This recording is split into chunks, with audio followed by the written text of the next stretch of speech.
Alrighty, hello everyone, welcome back. So today I'm going to be continuing on working with some visuals here for the game. This card game that I'm making.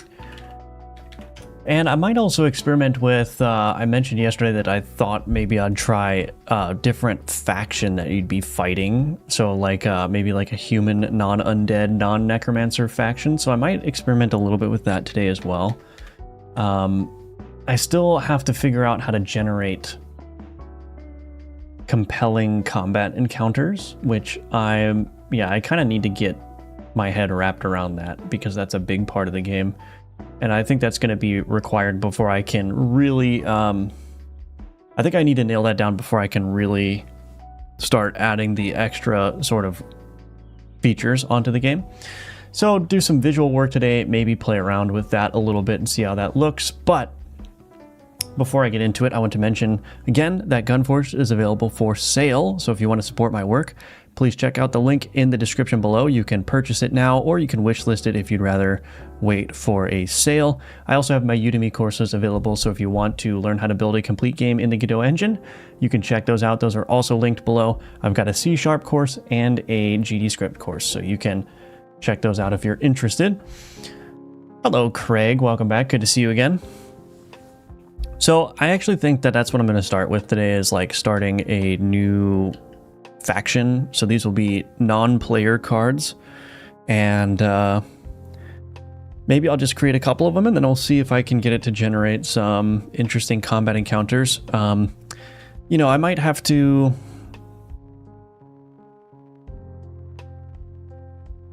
I'm going to have to think about that. I'm going to have to think. I might be able to just improve my algorithm some more, but let's I think it would be nice to do an enemy faction, because then that will work really nicely with like progression, right? So you fight, I'm thinking maybe you fight like a bunch of villagers at first and you do a couple of, you know, a certain amount of rounds, and then you fight the villager boss, and then you like advance and you go to like a more militaristic sort of human faction, and then in the last level or whatever, you're fighting a tougher faction that's like paladins or something, you know? So like it's like the human enemies are actually increasing in difficulty and sophistication. I think that would be really cool. So yeah, I don't know. We're gonna figure this out. Hello, Chaos Rules. I've been wondering something for a while. What tools and hardware do you use for drawing pixel art? Yeah, I mean, Aseprite basically will run on any system, so I don't know if maybe you're talking about peripherals. I don't have any peripherals. I just use a mouse. So I just use Aseprite and the mouse, and this mouse, if you're interested, let's see, how do I do the camera? This is the Logitech MX Master 3S. There we go, that's a good...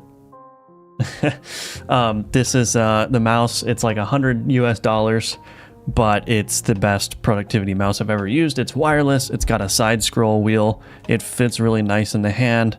It's got a really nice scroll wheel, and the battery life on it is like, it lasts for weeks on a single charge. So definitely recommend that mouse if you're looking for like a specific peripheral. But yeah, I don't have any special hardware. I don't like use a tablet or anything for drawing the pixel art. So villager.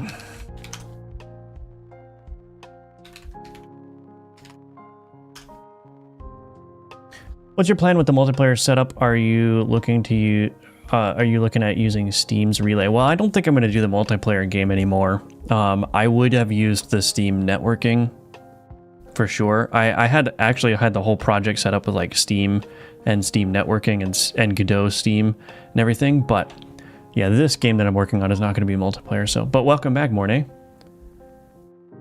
That has an interesting shape. Yeah, it's a nice mouse. It really takes some skill to draw with the mouse. Then I suck at it. I mean, with pixel art, it's not so bad because you can zoom in and then you can like place one pixel at a time like this. So it's, you know, it can be hard, I guess, if you're trying to draw like smooth curves, but I typically use this pixel perfect toggle up here.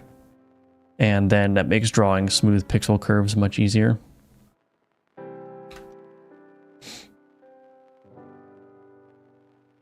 You're welcome. My creativity and imagination is what lets me down with regards to art.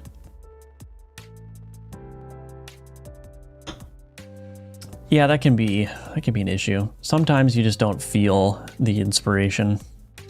All right, let's see if I can successfully draw some kind of villager here. I wanted to do, maybe I'll start with, I wanted to do like a pitchfork, if possible.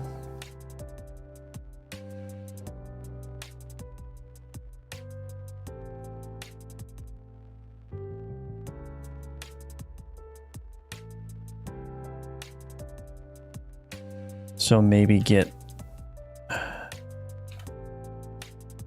something like that going.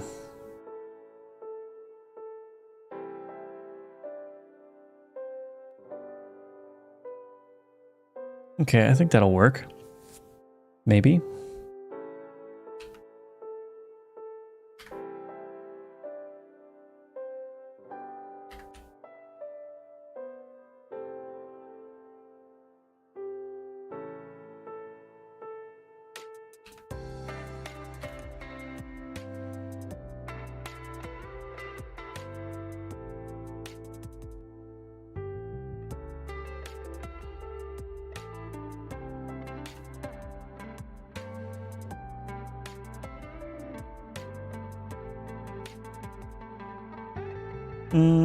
That's probably fine.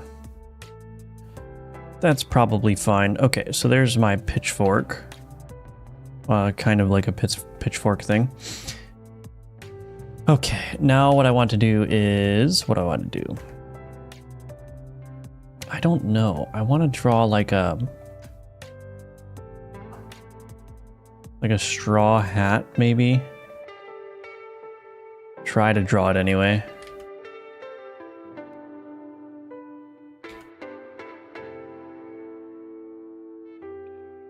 Okay, so there's like a little hat. I think I actually want to flip this. There we go. Okay, I gotta draw a face now.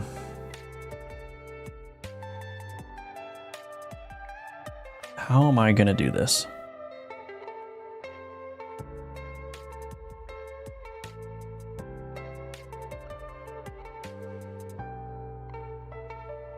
Okay, looks kind of cute.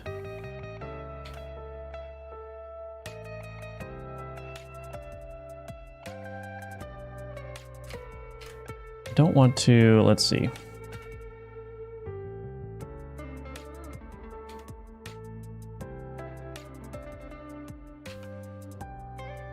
Maybe move this over a little bit. No, it's fine the way that it is. Oops.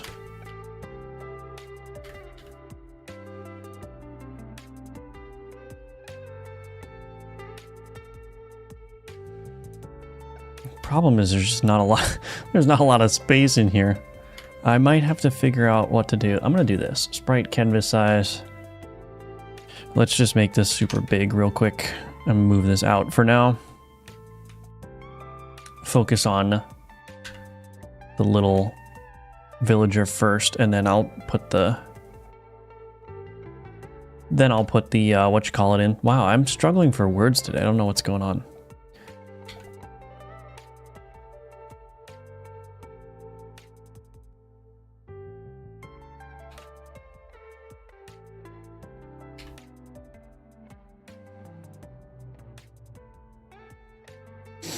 I'll put the, what is that thing called? The pitchfork. Jeepers. Was curious. MP is tough. Good luck on the new game. Thank you. Yeah. I mean, it's not necessarily, I mean, I was getting a handle on multiplayer. I think the game was just too big in scope. So maybe I've answered this, but what software do you use for your art? This is Sprite. This is Sprite. It's good to see how other people make 2D art like you are today. It helps visualize in your own head and see the workflow. Yeah. I think that's right. I mean, what I do is I just usually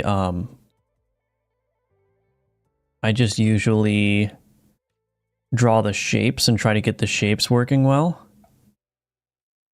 And then I will add in the details later. So right now I'm just trying to get like some legs working well. And you can tell that it's not really going that well right now.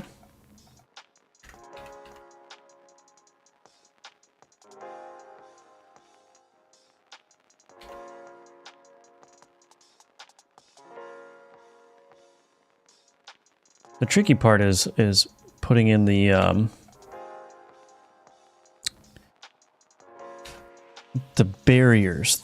Oh my gosh, I'm just not able to talk today. Maybe we'll just do a silent stream.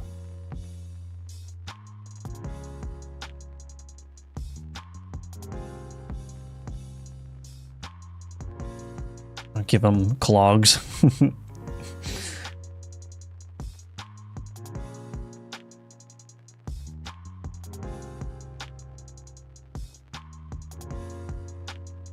Oh, he looks fabulous. Okay. That's not what I want.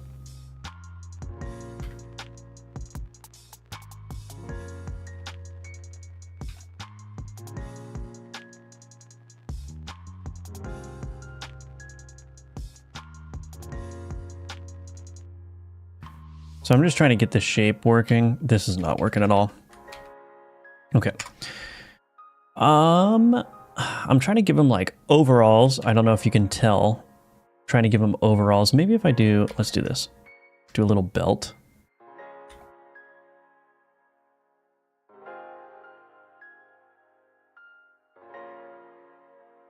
He looks a little bit too square, I think. Maybe that's the problem.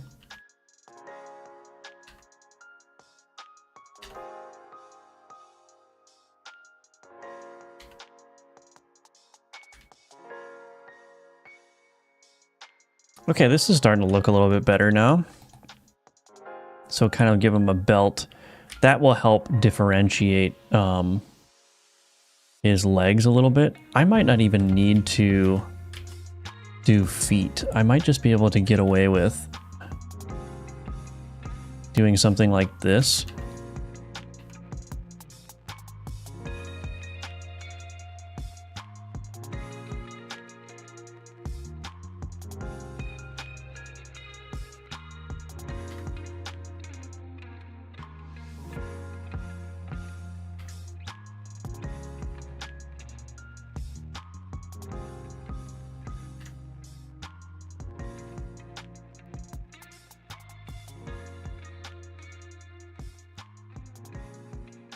The tricky part is I don't have much space over on that side. So let's see if I were to bring this over now, where would be a good spot for this? See, now here's the issue. So I'm going to make this on a new layer and I'm just going to, oops. Did I not put that on a new layer? I didn't. Okay, take this, put it here. So I'll put this on a new layer and then what I'll do is I'll just outline it. So I can see what it looks like when I chunk it up properly.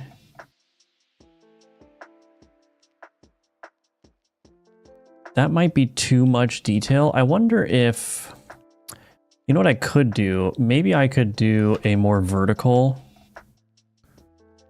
pitchfork. And we'll see if that works. So do a more vertical pitchfork. Maybe like that.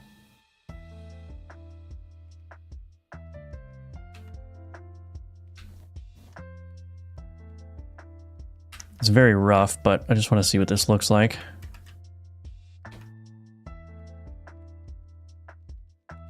Yeah, that might actually look good. I can have it sitting like that. Okay. Yeah, so this particular design is not that great, so let's do this. I'll draw a pitchfork like this, basically sitting by his side. And then we'll go out that way, out that way.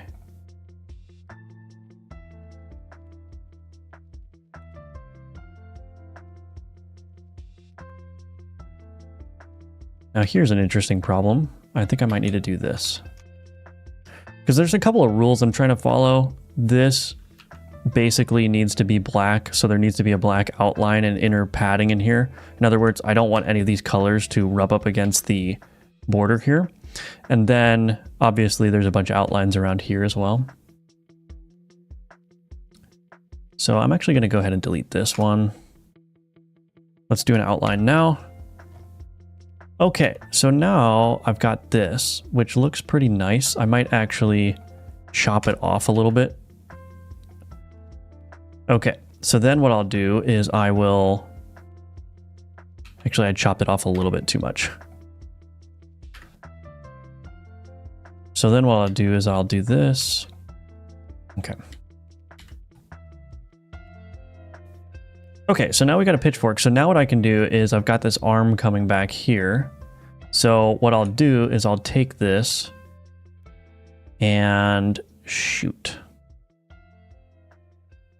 Okay, we'll just make it another new layer. Okay. I was gonna just do like a little hand here. So if I do a hand here, something very basic. Yeah, we'll do that, something like that. And then what I'll do is I will take the outline here and I'll just make sure to put some space there. So now I create a very nice...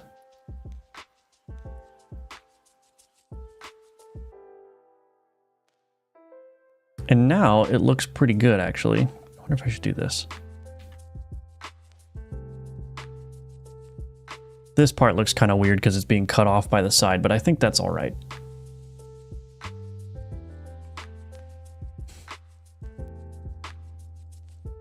I wonder if I should maybe add...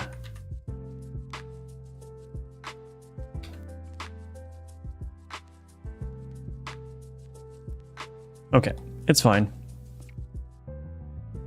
I'm actually going to merge this down.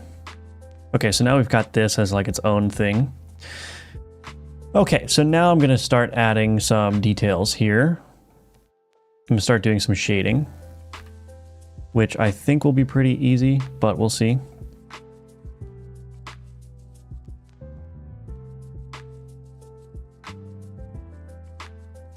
Okay, so we just shaded up the head there. This, do like a little bit of a shadow under that. I probably do want to do like, I wonder if I can do some kind of eye here. This guy has a very big schnoz.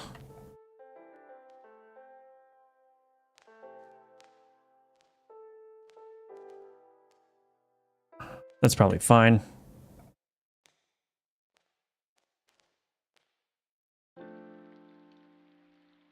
I think his face is too big.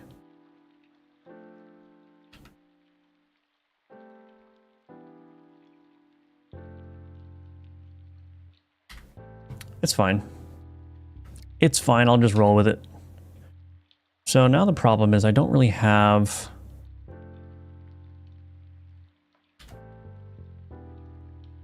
Let's see.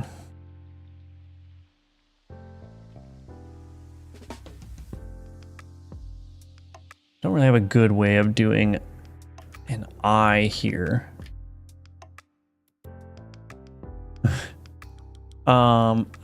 Okay. I might have given myself some trouble here. I might have given myself some trouble. I haven't actually tried to do like human eyes with this color palette yet, so I'm not exactly sure what I should be doing. You know what? I could probably do...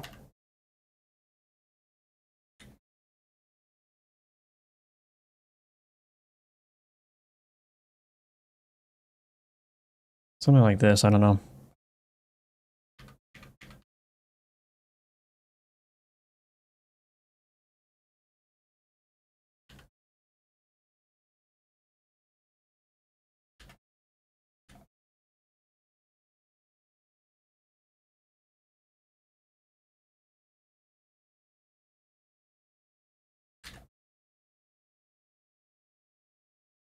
That's kind of okay. ASMR clicking stream. Oh, can you hear my clicking? Also, is my music not playing anymore? Doesn't look like it's playing. Come on, YouTube. I don't like that. Okay. Looks like the game is in its final finishing stage. Well, no, not yet. Almost, no. Less cozy and magical. How do you decide what color to add to the palette? It's by tweaking HSV.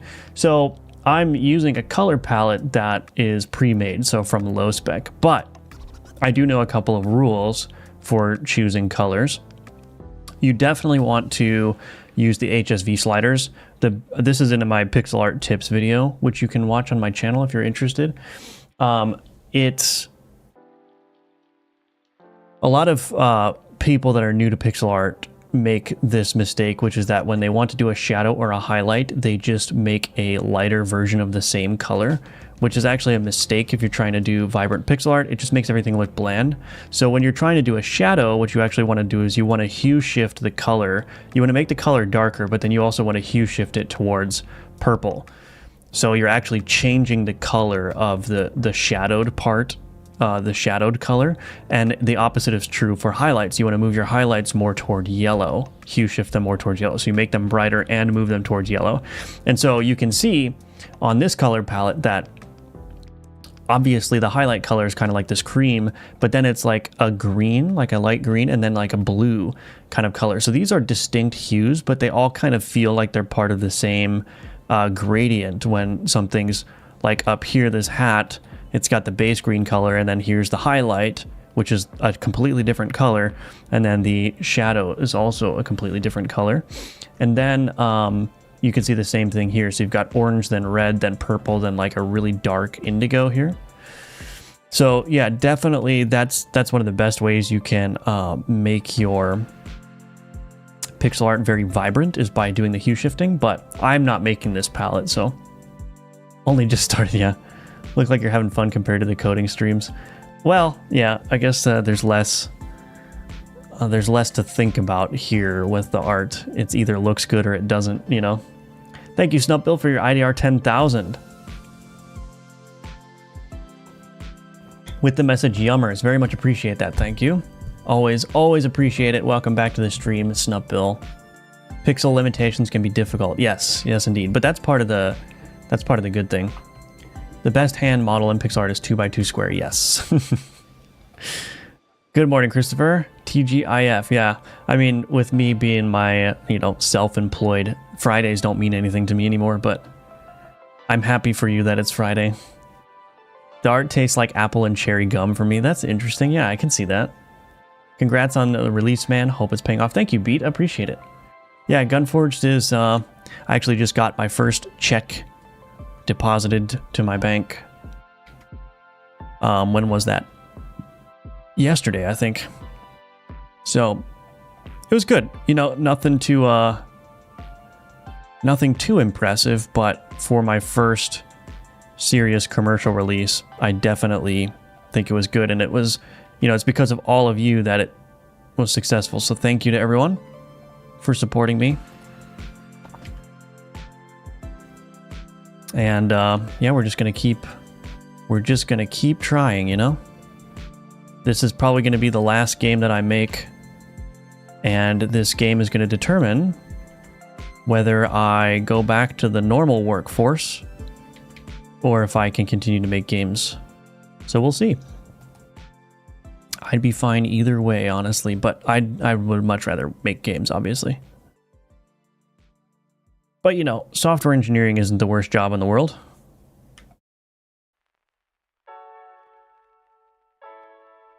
Ah, shoot. Software engineering is not the worst job in the world.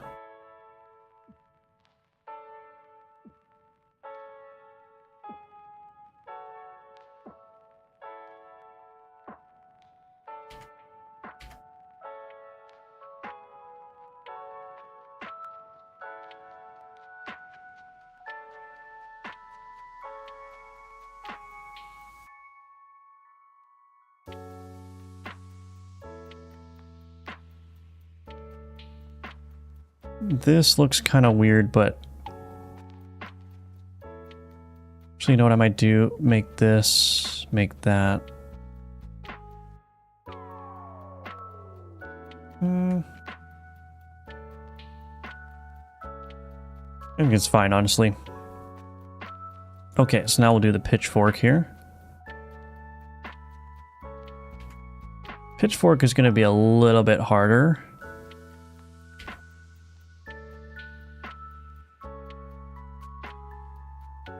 Just a little bit.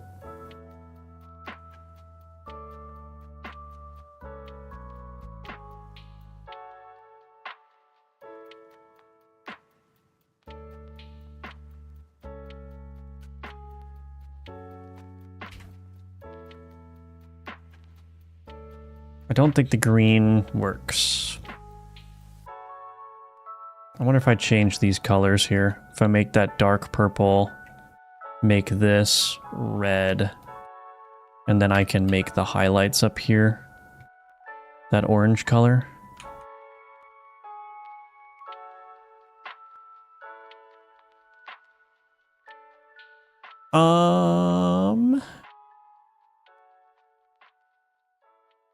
I think that's probably all right.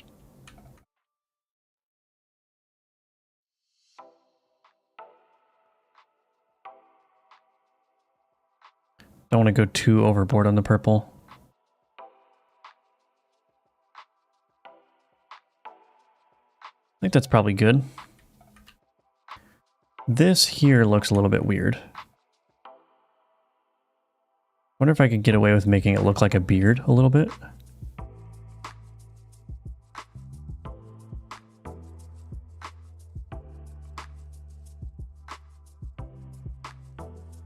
Oh, you know what? I should add some hair, huh?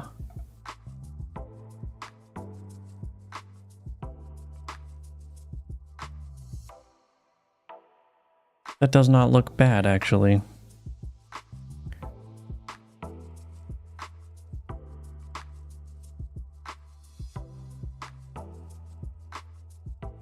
That does not look bad at all. Sweet.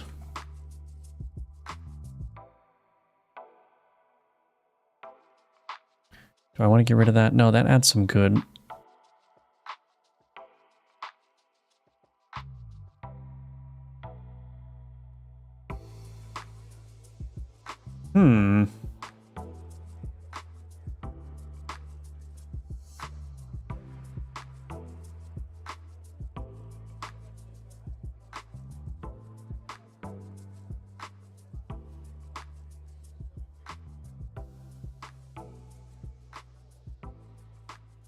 Well, I think it looks all right.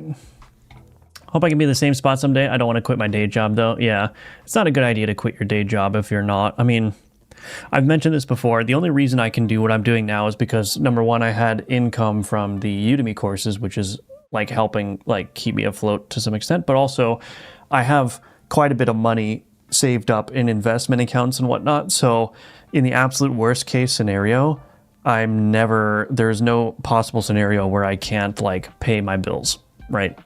So it's like my safety net is so large that I'm basically just like, you know, I'm not at risk of doing anything. So it's very low stress. I would recommend, you know, I'm kind of a risk averse person. So the fact that I am doing this is kind of, it's not risky at all for me. Angular developer, don't mind it. Yeah. It'd be nice if I could spend all that time on games. Yep. I would highlight the middle prong as well. Yeah, I think well, in my mind, this middle prong is like behind and not in front, but I could make it in front. That might actually look better.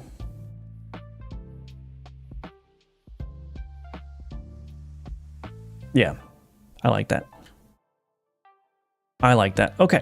So now there's one other issue, which is that, do I want to merge these?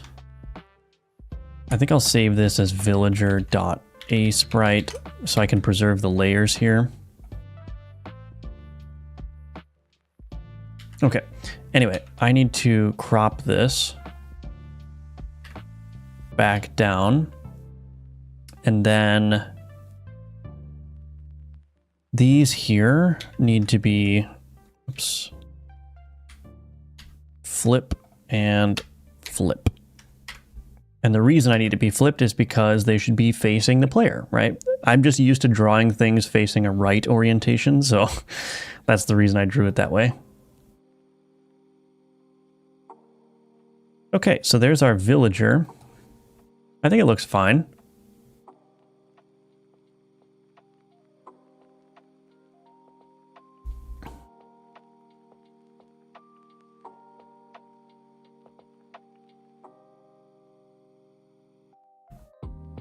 Okay, let's go ahead and save that villager. Uh-oh. Why is my Godot not opening?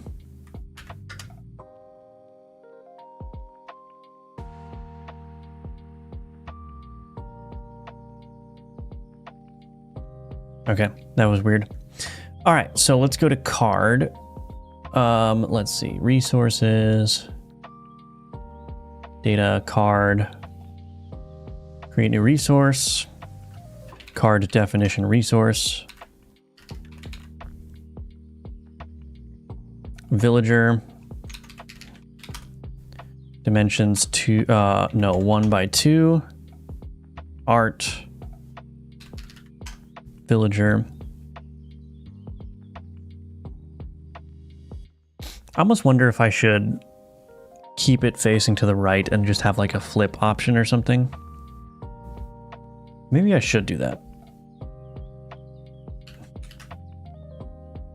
Let's just draw all the art to the right, and then I will flip it in code. So tags will make it a minion tag, even though it's not like a necromancer minion, but it's fine. Maybe I'll add another tag that's like human or something. But anyway, so there's villager. So now I need to get this all working with, so I need to create a villager script. I'll ask the AI to do this.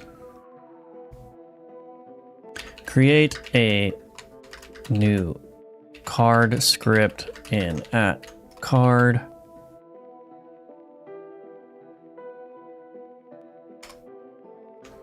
Files and folders, data, nope. Files and folders.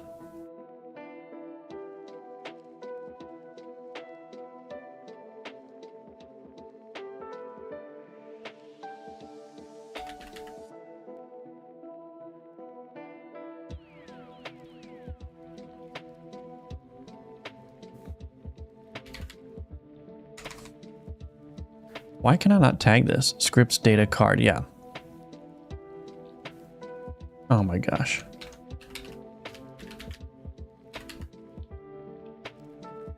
Why is this not working?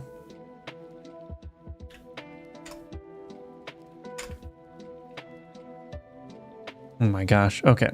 Scripts / data / card called villager, and give it the simple damage composed ability.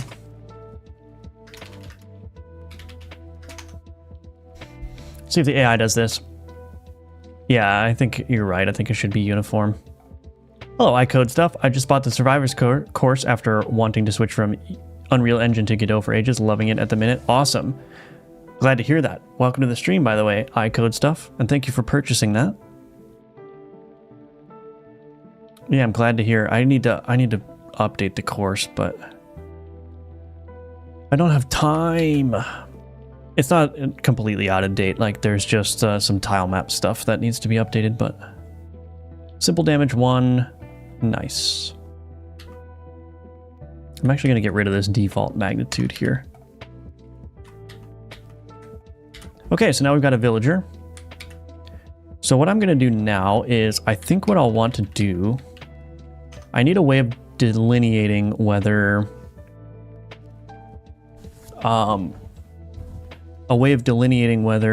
a card belongs to an enemy faction or not.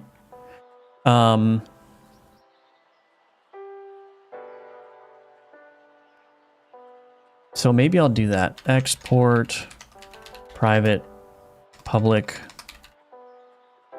bool is enemy. I don't know if this is going to be good, but we'll just do this for now. And the reason I'm doing this is because I need to Go to my card registry here.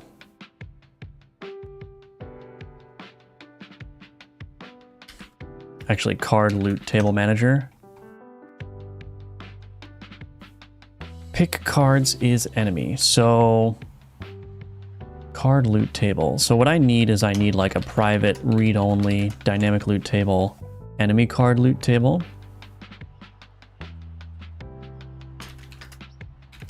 Definition.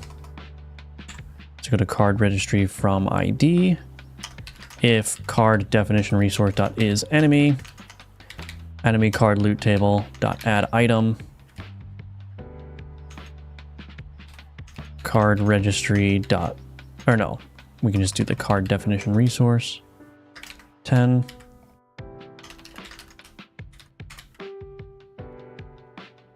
Okay, so now in here is enemy. Var table is equal to is enemy. There we go. And then same here.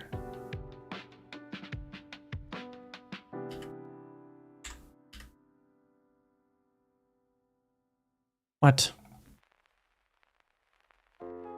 The AI is leading me astray again. Oh. Get loot table data, yeah.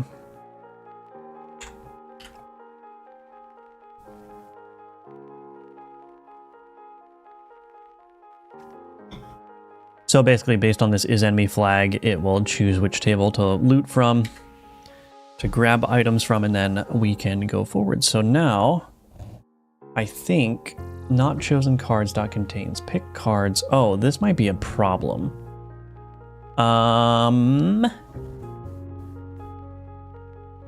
Shoot.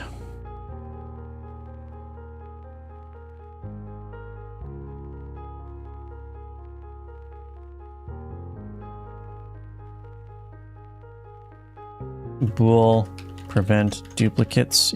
No, we're not. We're just going to say this.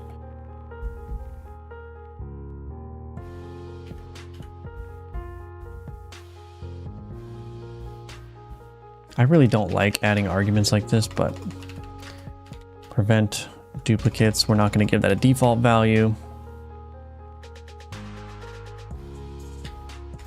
Prevent duplicates is true, and then in here, false, true. Okay. So the default functionality was that it was not getting duplicates, which when I'm picking cards to set up a board, I don't want to exclude duplicates. I think duplicates would actually be fine. So in here, we're going to do prevent duplicates, otherwise just pick item. Okay. So that's the loot table modifications. So now when I'm setting up the enemy, actually this should automatically be working. So let's see if this works. It should just fill the board with villagers, I think.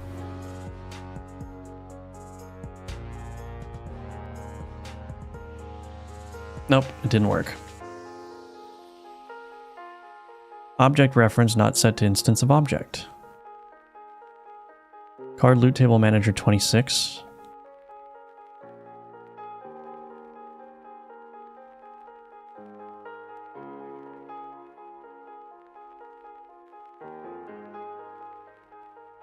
What? Base card from ID.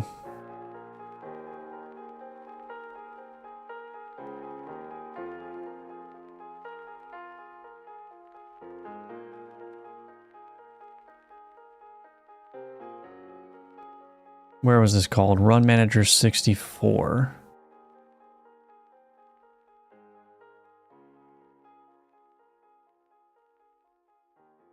What? Run Manager 208, actually. Card loot table manager, pick cards, prevent duplicates, false. So populate enemy board.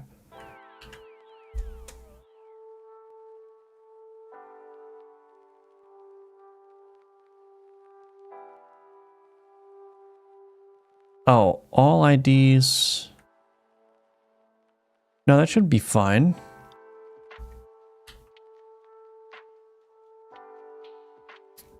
I don't know why this isn't working. Null reference exception. So there's a null reference here somewhere. So card must be null. Table.pick item. Did I do something wrong? Oh, wait a minute.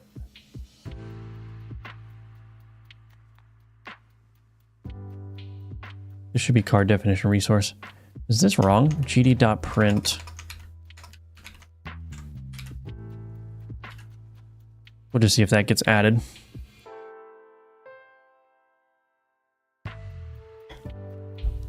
It's not getting added. Okay.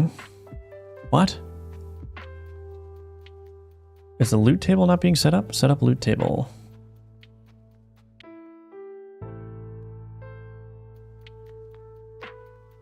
Oh. Right. I forgot to mark it as an enemy. Oops. Okay, so now we got a villager here. Deal 1 damage. So now I can go into battle with the villager.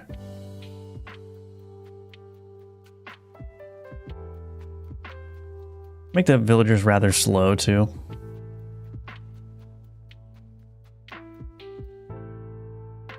So let's do turn cooldown of 4.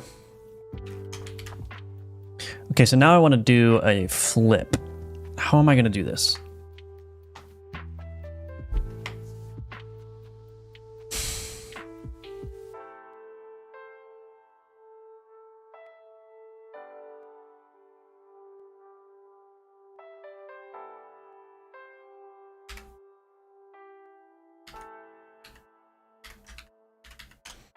So in here, this position route, I basically just want to flip the sprite here.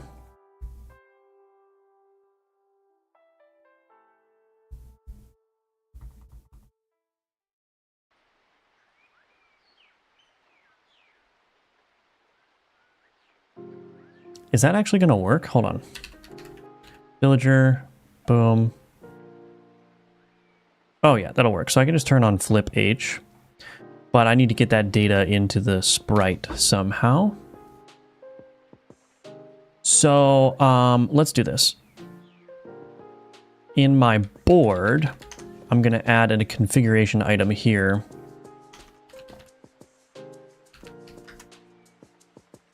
Public bool horizontally flip cards.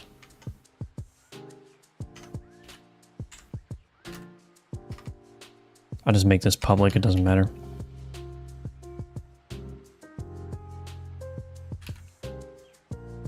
On card placed. So when the card gets placed, what we're going to do is in the card here, public void flip horizontally, sprite.fliph is equal to true. I'm sure that's going to, I'm going to need to have a way of undoing that in the future, but let's not worry about that just yet. So in my board now, on card placed, card stats dot card node flip horizontally. Let's see if that works.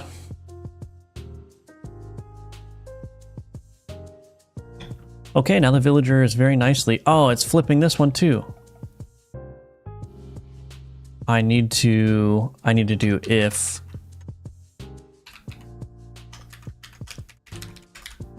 horizontally flip cards, and then when I go and create my enemy board dot horizontally flip cards equals true.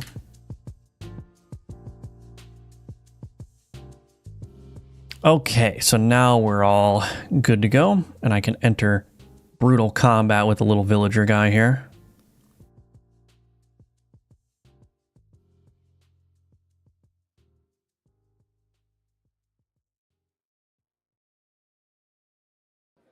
Cool. Let's turn down the health a little bit.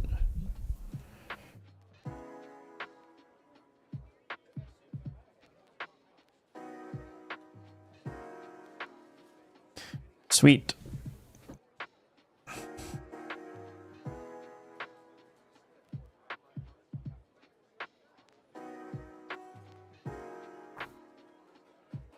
So we got a nice little loop going on now.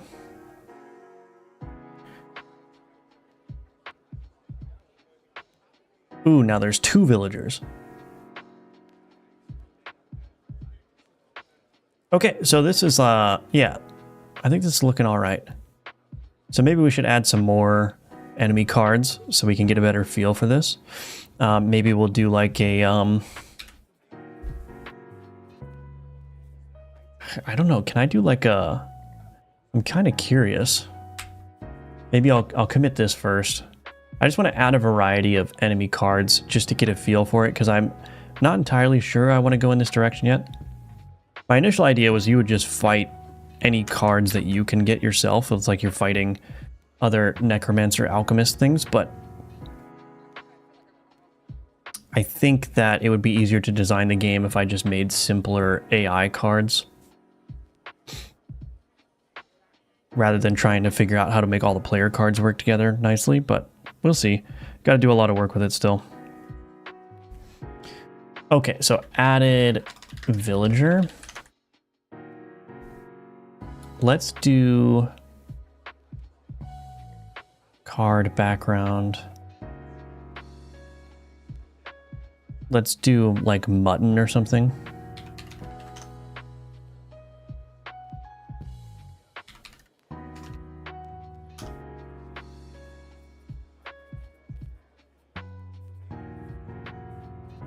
All right, let's see if I can do this.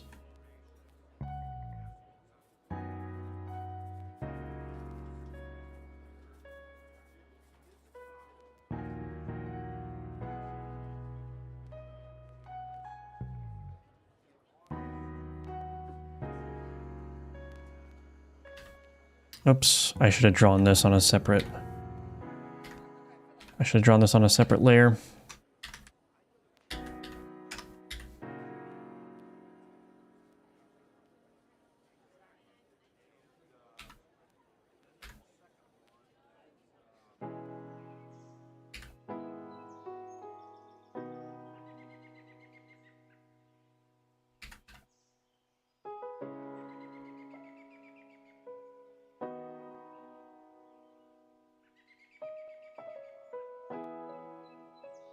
Do some tasty mutton.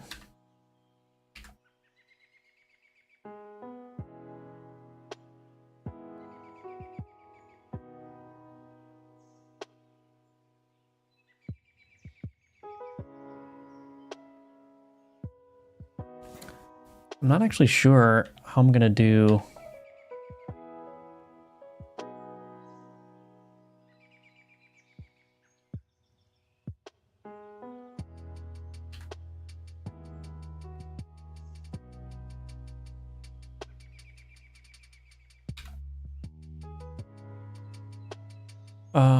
Let's see.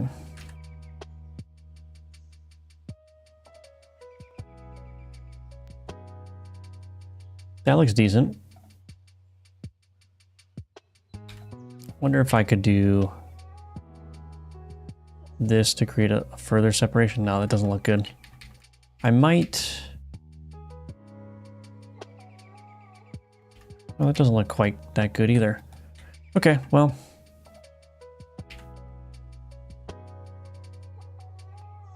I don't have enough shades here. I don't have enough shades. That doesn't look good. No.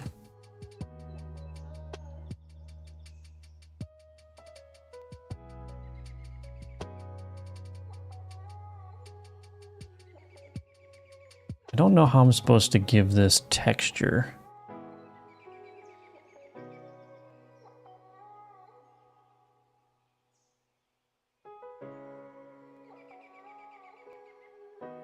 I don't know how I'm supposed to give this texture. Guess I could just do stuff like this, right? Now it kind of looks like a log.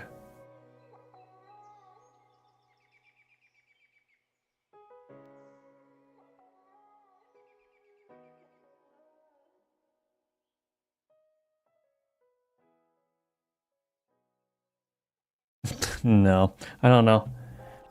How long have you been working on Gunforged? Well, I am not working on Gunforged anymore, really, but I worked on it for on and off for like 4 years.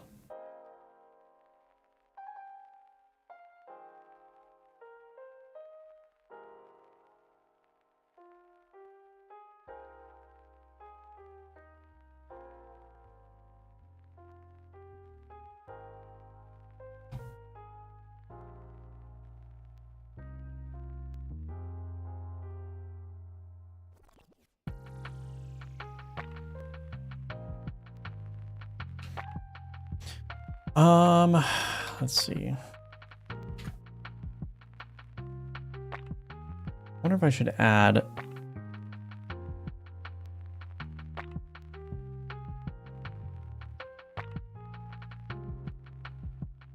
I kind of like cutting that part out.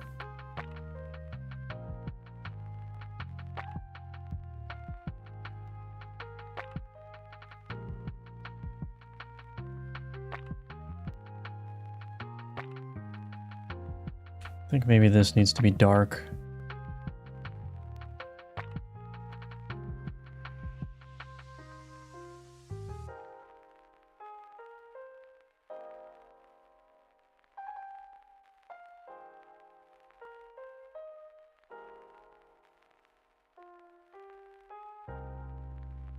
This is tough. Very limited color palette here.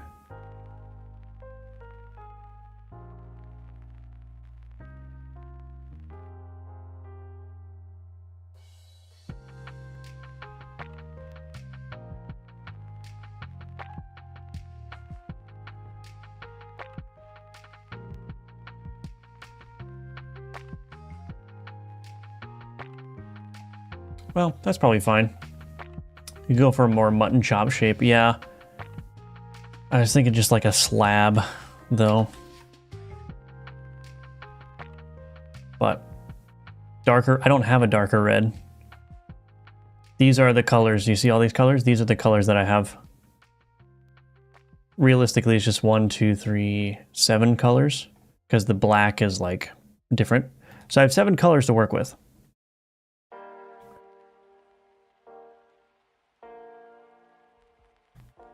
I might have to do a more mutton chop shape.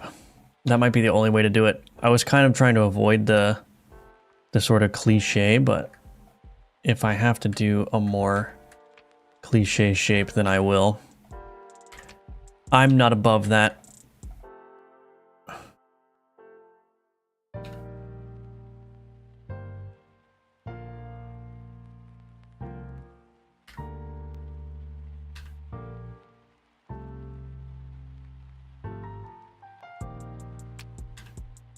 I'm not above it.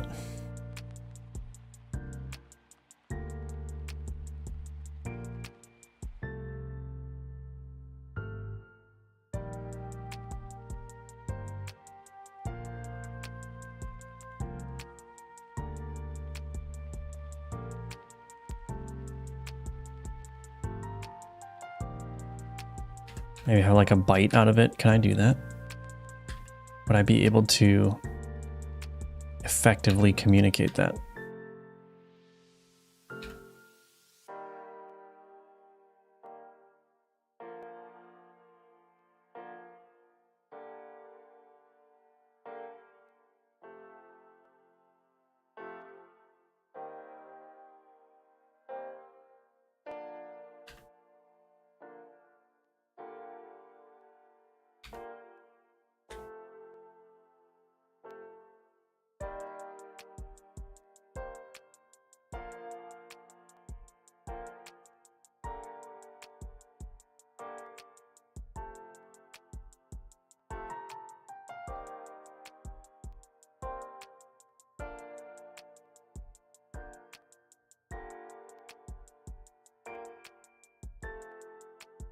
It's all right.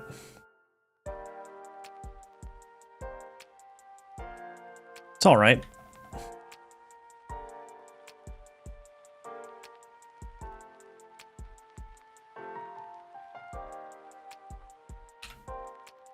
I think that probably looks fine. Hello, to draw your pixel arts, are you using mouse or a graphics tablet? Just a mouse, yeah. Just a mouse. Should make a jar with parts in it, like an eyeball or something. Yes, that is a great idea. Not sure what its effect would be, but sometimes something from Voodoo Land. Yeah, I actually have a bunch of stuff written down here.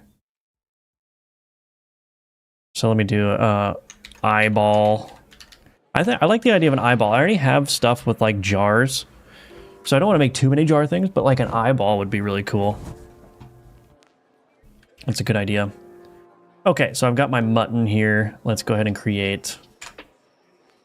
Let's see.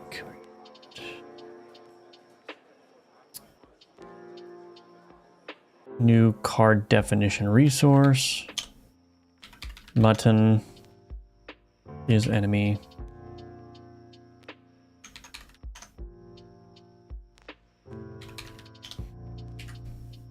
Okay. Turn cooldown. 5 or 6, I guess. Okay, let's have the AI do this as well. Now create a mutton script in the same directory and give it simple heal with magnitude of 2.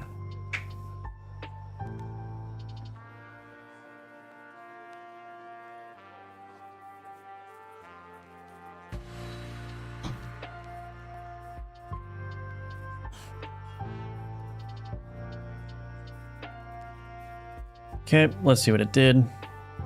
Perfect. There's my mutton. Okay, let's see what happens. It's so nice to have the AI just write those simple scripts for me.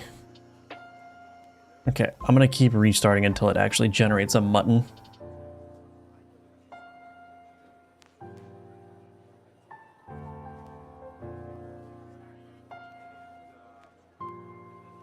Generate a mutton. Did I? Oh, you know what? It's probably only generating one card. Is enemy. Okay, well maybe we'll just fight this battle real quick.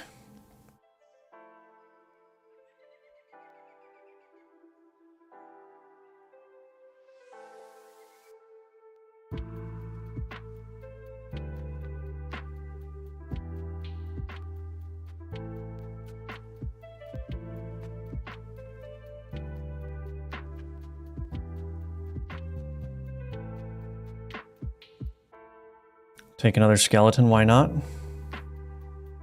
Alchemize these boys together. Boom. Deals 2 damage twice. Oh, now I'm facing 2 muttons. So this is a problem that I need to address. Also, this looks a little weird. I like that better. Yeah, that's fine.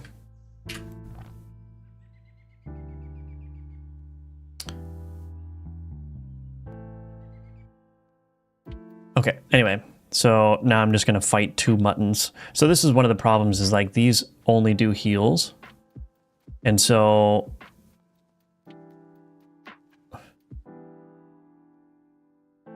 this is not a very compelling combat encounter. So I need to be able to ensure that there's some damage being done. I think I just need to improve my algorithm. Shoot, yeah, I gotta figure out how to do that. How am I gonna do that? Would you ever do a video on your effects and particles that look so polished already, MO? Well, thank you. Yeah, I should, shouldn't I? I have so much stuff to do. I have so much stuff to do. And not a whole lot of time to do it. This is all buggy. I need to fix that. I'm fighting 2 muttons again. So yeah, this is a problem that I need to address.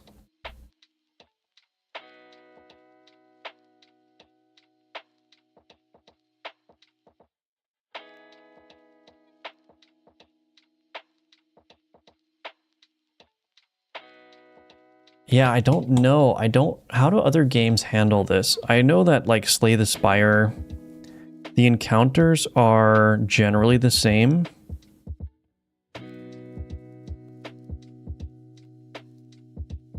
there's a variety of encounters, but like as you're playing through Slay the Spire, you face the same enemies in every level, and the configurations are basically always the same. So I want, is it worth doing a handmade configurations? I don't know. What do you guys think? Should I try to continue to generate like random configurations to fight against, or should I just create like a bunch of handmade configurations for each level? Because the problem is like, what about replayability, you know? I mean, I guess most of the replayability would come from designing your own card deck, right? And building that up, and not necessarily, you know, facing certain enemy types, but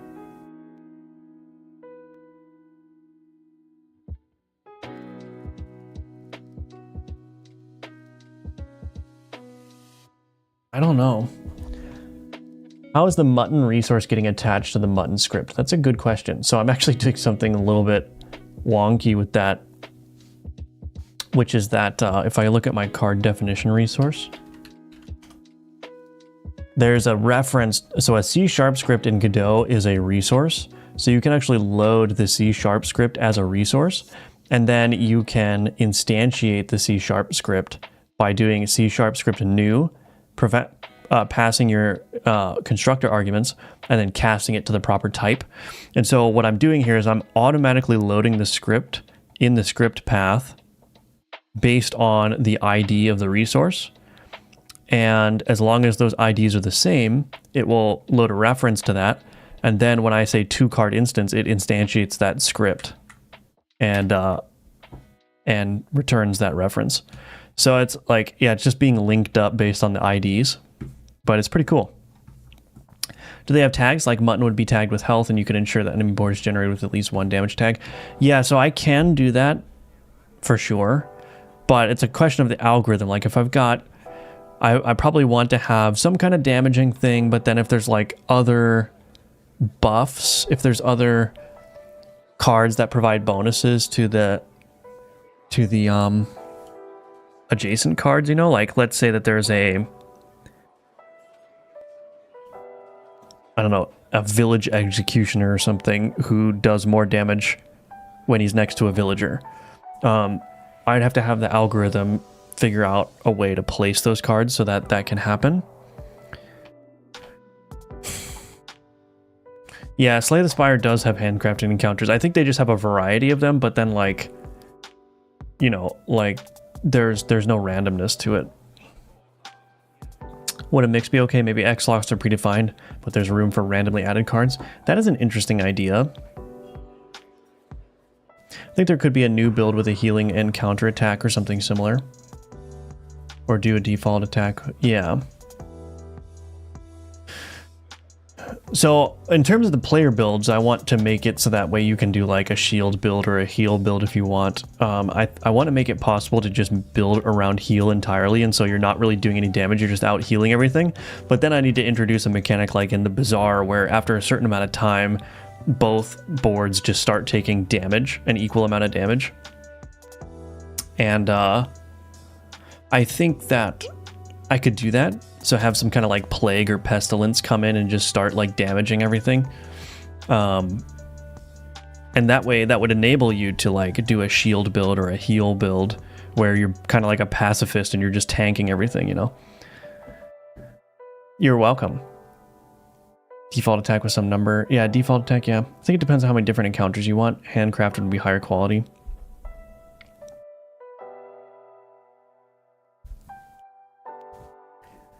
Yeah, I think... I mean, I want to make it like Slay the Spire, where you just play through the game and then you either beat it or you don't. It's not like there's no like endless mode or anything. So I think the way to do that then would be to do the handcrafted encounters.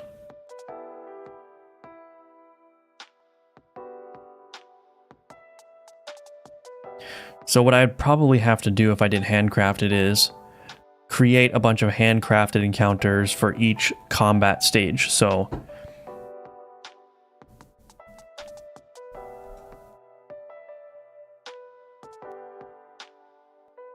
yeah.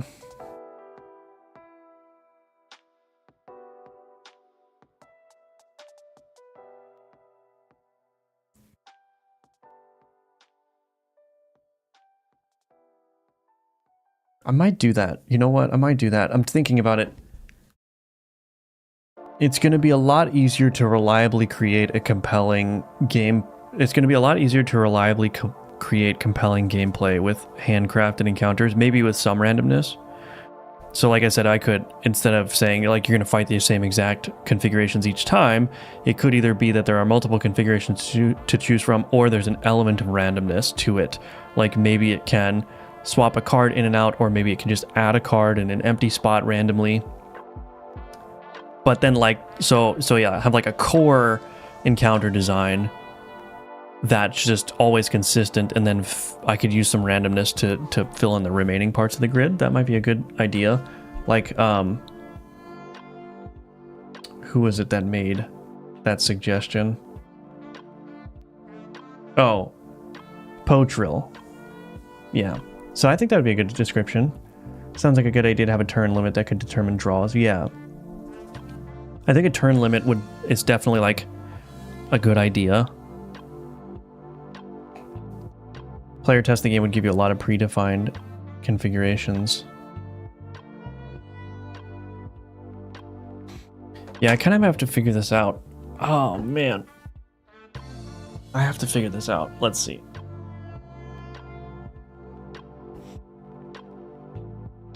I do like the idea of having like I think if I'm going to do predefined configurations, well, let me think.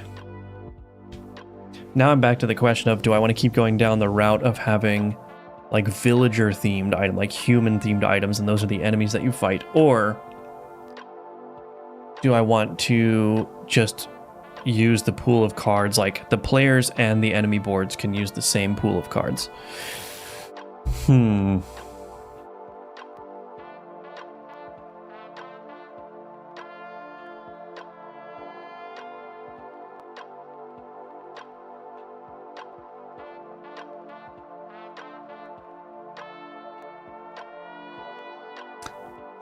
There's a lot to think about here. I like the villager. I like the mutton that I drew. I mean, I could keep the mutton, I guess, but... Well, what are the benefits?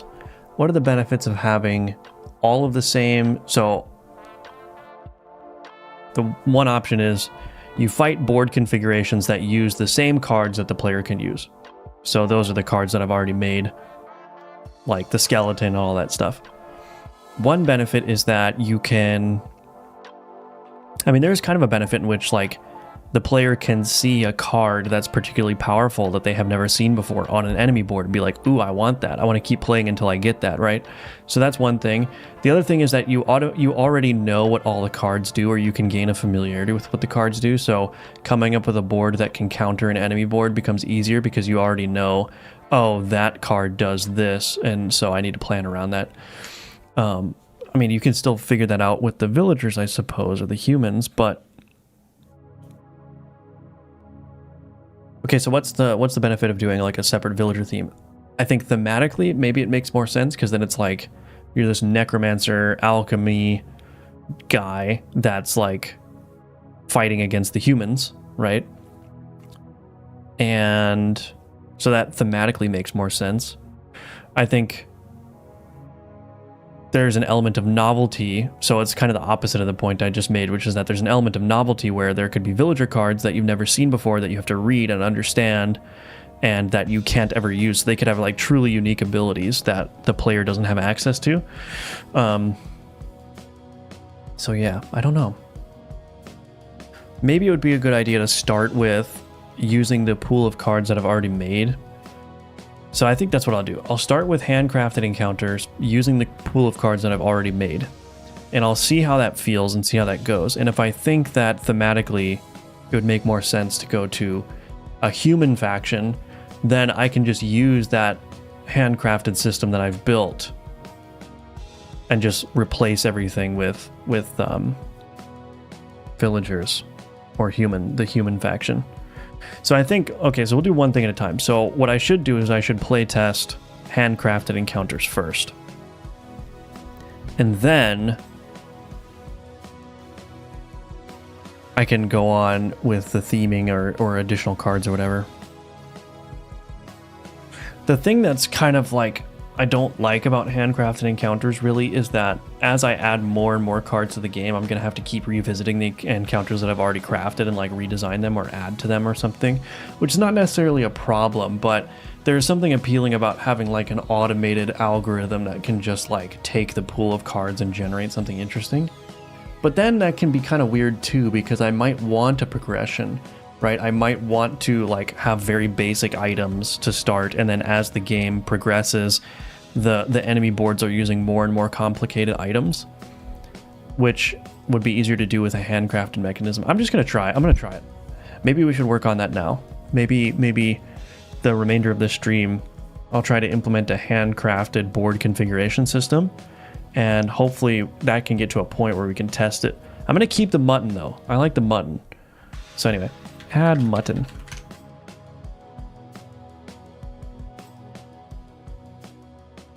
Good morning, Arion.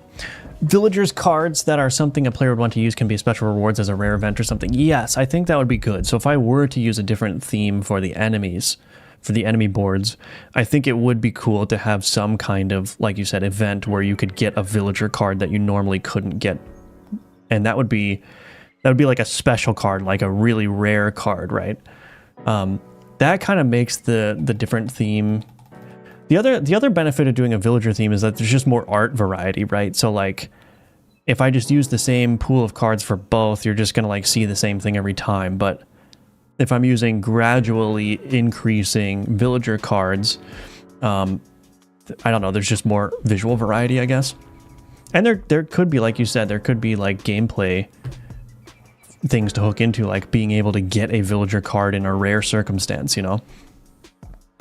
The cycle of balancing, you'll need to keep a lot of data and add more stuff that players like, yeah. I mean, I know data is useful, but I'm not sure that it's that useful for this kind of game.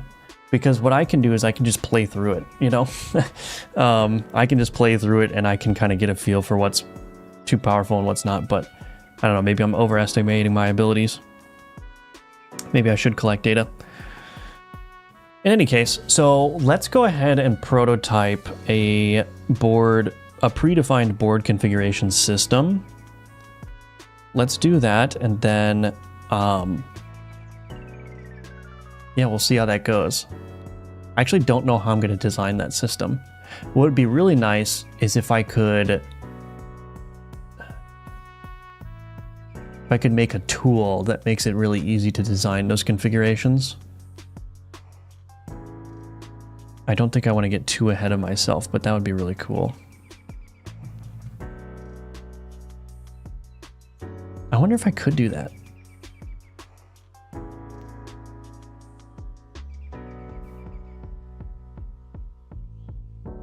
Anyway, we'll prototype that, but first I'm going to take a quick 2-minute break, and when I come back, we'll get started on that. In the meantime, please check out the links in the description below. Those are all the ways that you can support me. You can wishlist or purchase Gunforged right now. It's the first link in the description. I also have my Udemy courses if you're interested in those. So give me 2 minutes, I'll be right back, and we'll continue on with that prototyping.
Okay, I'm back. I had a genius idea for the prototyping here for the pre-made grid configuration system, which is that I'm going to make the AI do the thinking for me. All right, so let's see. So I'm just going to go into ask mode here, and I'm going to say, okay, I want a system where I can design encounters. The encounters are going to be predefined board inventory component configurations with predefined locations for predefined cards. What I need is a system that is easily where it is easy to define and edit these configurations. A pre-made board configuration is going to have this data among others: board dimensions, cards on the board, card positions on the board. Let's do add card on the board, card positions on the board, metadata like how difficult the encounter is. This will determine when a configuration may be chosen. Ideally, this system would also allow me to choose a random configuration among many of the same configuration difficulty. Design this system using code and explanations. Stop switching to auto. All right, let's see what happens. What is the AI going to tell me? Let's start with a resource to define. Okay, we'll start with a resource to define encounter configurations, difficulty, board dimensions. There's the difficulty there.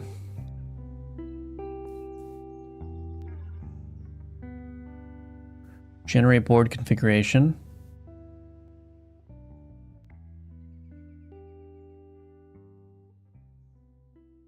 So it wants to create a sub-resource here of encounter card placement.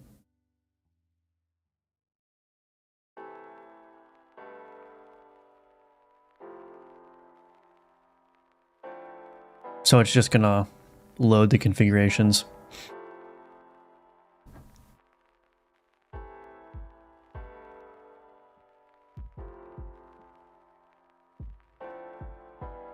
Add an editor tool.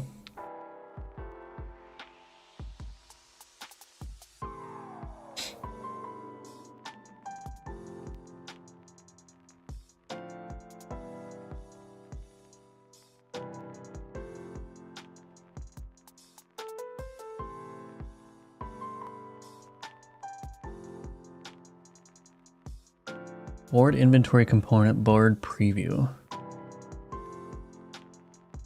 Is this actually going to work? What is this? Hold on. It's creating an editor tool for me to set board dimensions, populate encounter list.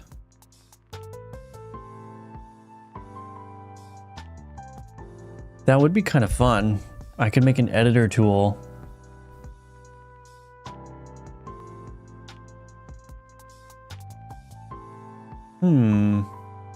That would be really fun, actually. So if I had like a scrollable list of all of the cards in the game, and I could just have a board and I could change its dimensions, then I could just drag the cards over the way that I want and then click save. I think I'd rather use JSON though if I'm going to do that. You know, I don't think I'd go through the trouble of doing Godot resources. I think I'd probably just use JSON objects instead.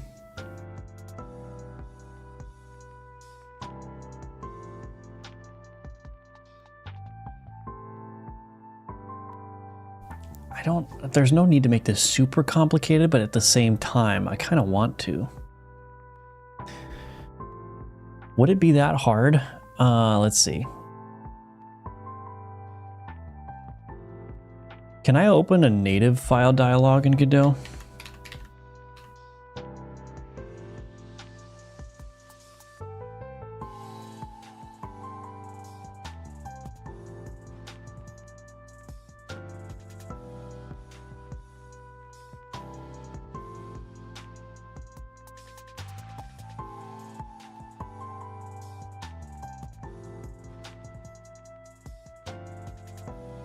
Native file dialog, or use native dialog, yeah.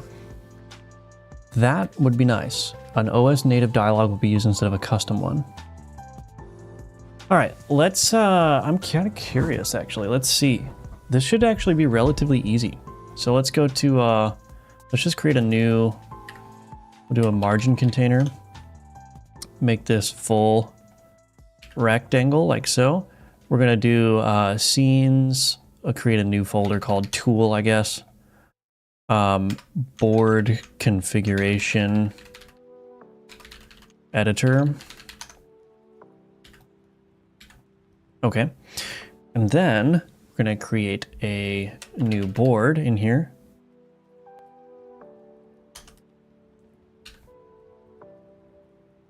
Okay. And then I don't know how to do this properly.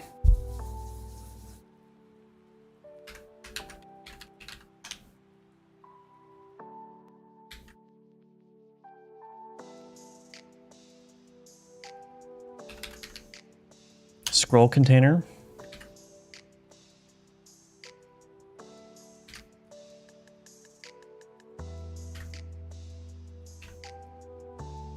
Card container. Test card. I actually don't, okay. All right. I have no clue how this is gonna work. So let's try this first. Board configuration.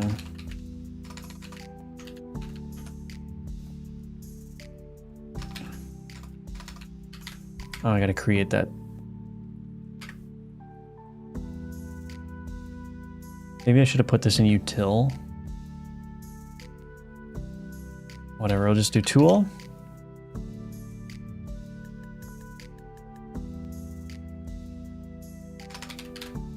Okay, scripts tool. Game.tool. Node private scroll container. Scroll container.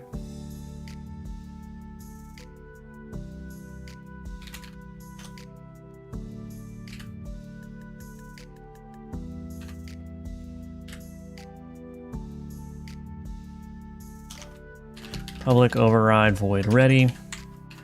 For each var card ID in card registry to get all card IDs.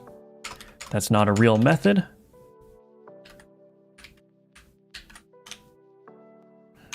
All card, all IDs.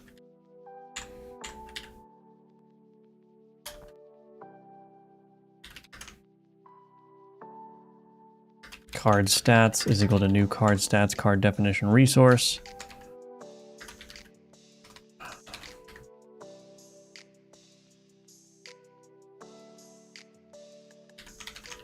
To card instance.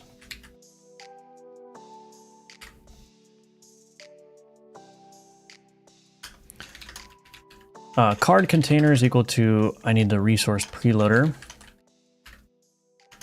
Resource preloader. Instance scene or null card container. Card container dot add child.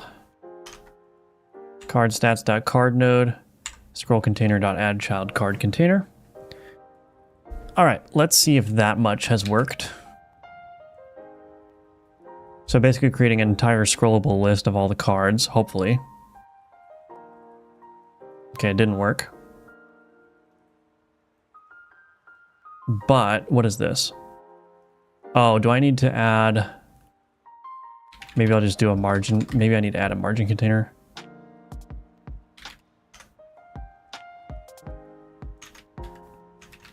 Call this one cards container. Is that going to work? Hold on a second. Maybe I actually want this to be flow container.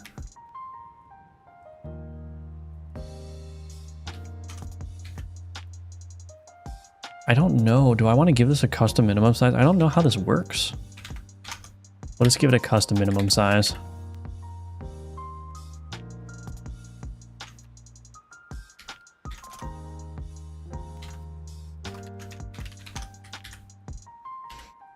Let's see. I ran the wrong scene. Let's do this instead. Okay, still not working. 116. Huh? Board.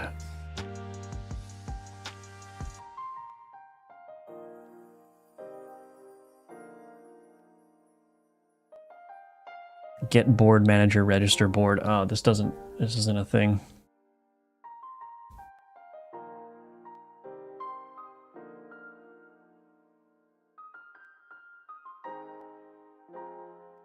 Wonder if I should just add board manager here.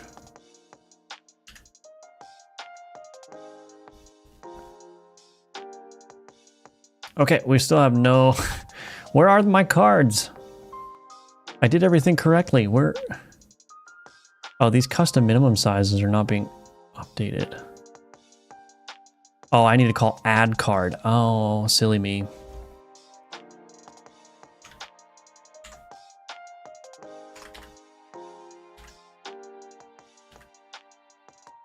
Who wrote this code? Still not there. Okay, what is going on? Okay, those custom minimum sizes are correct now. Does this card container, does this need to... What happens if I just set this to 128 as well? Where are the cards?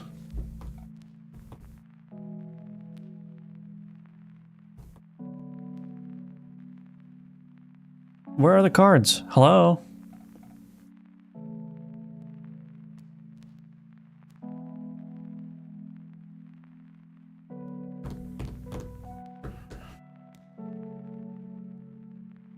They're all here, but why are they not visible? That's the question.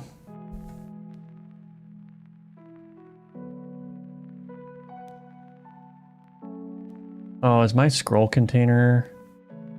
Oh, why does my scroll container not... Okay, I think I just have this wrong. So scroll container, this needs to have 128. This card container here, I'm gonna make this expand and expand. Okay, let's see if that works. Okay, there we go. So now I've got all my cards here. The contents are still being clipped. So that's not ideal. So we're going to turn off clip contents, which should be fine. Oops.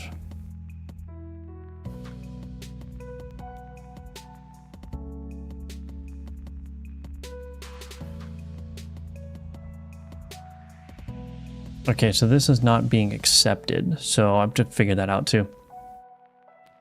I believe you can do it, thank you. I got it eventually. So the board here, first of all, I want to do is UI hidden can drop cards.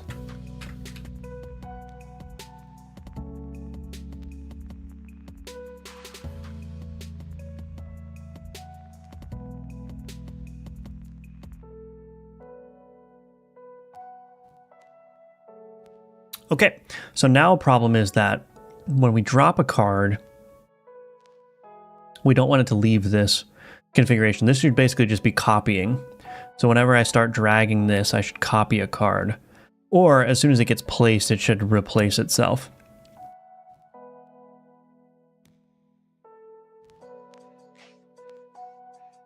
So I think the easy thing to do here would be to take my board, board.board inventory component dot card placed plus equals on card placed, private void on card placed.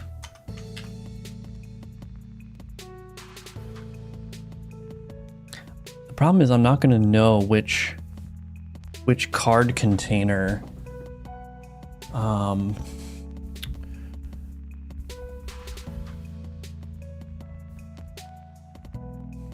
going to need to add some different code here, but I want to do this in a way that's not going to like break anything. On card placed.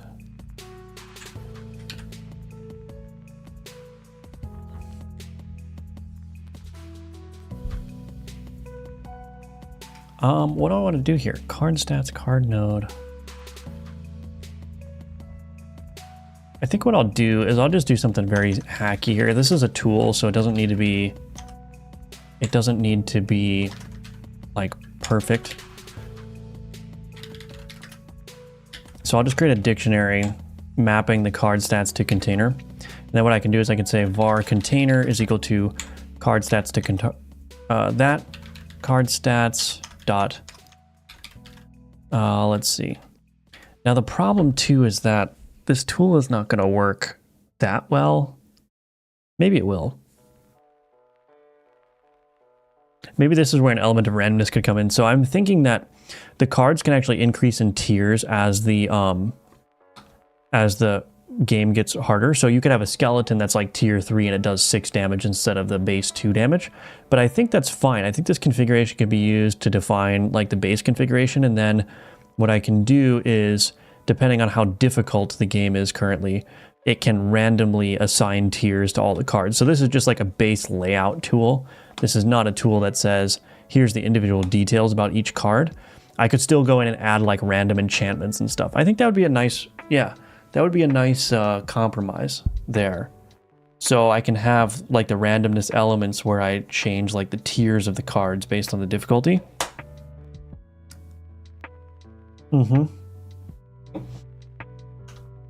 Card stats dot card definition. Okay, so var new card stats is equal to new card stats dot card base card dot card definition resource dot to card instance true.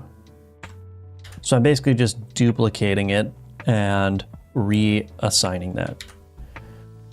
So now what I should see is I should basically have an infinite supply of whatever card I drag over.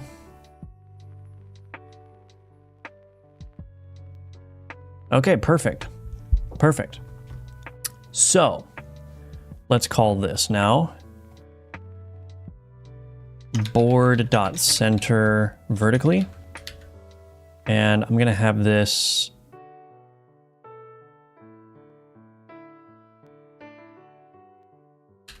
add a center horizontally method.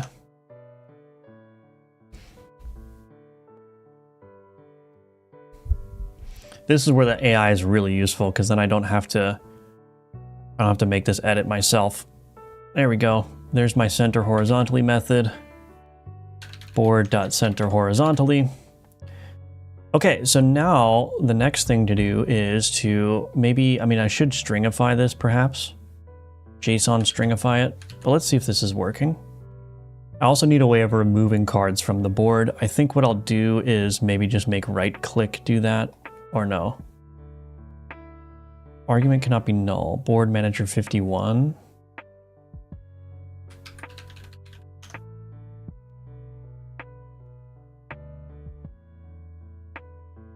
Get opponent board.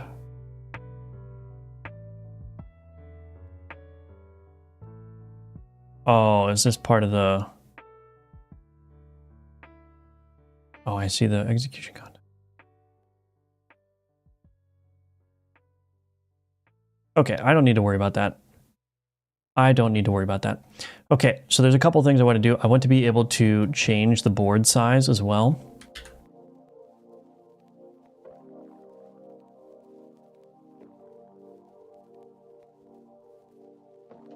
My cat is making the most disgusting noises under the blanket over there. Okay.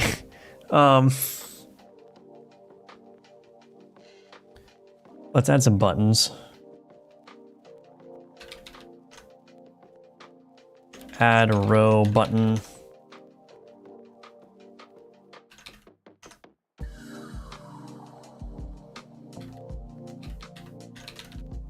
Oh, I'm gonna need to like add a remove. Do I want to do this yet? No, let's focus on the, let's do the JSON stringification first. Let's do the JSON stringification. So do I have add NuGet package?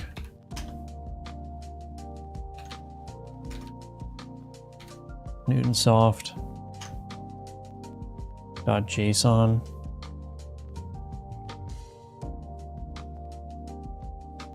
Did that get added? Very nice.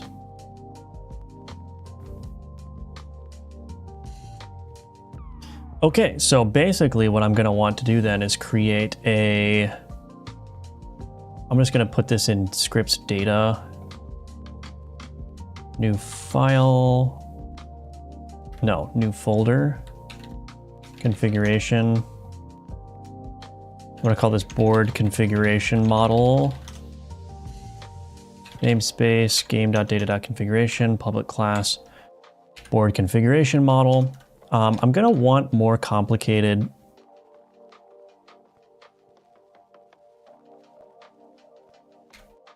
cell tracking, I guess, but let's just do this. Let's do JSON property width. I'll do board width.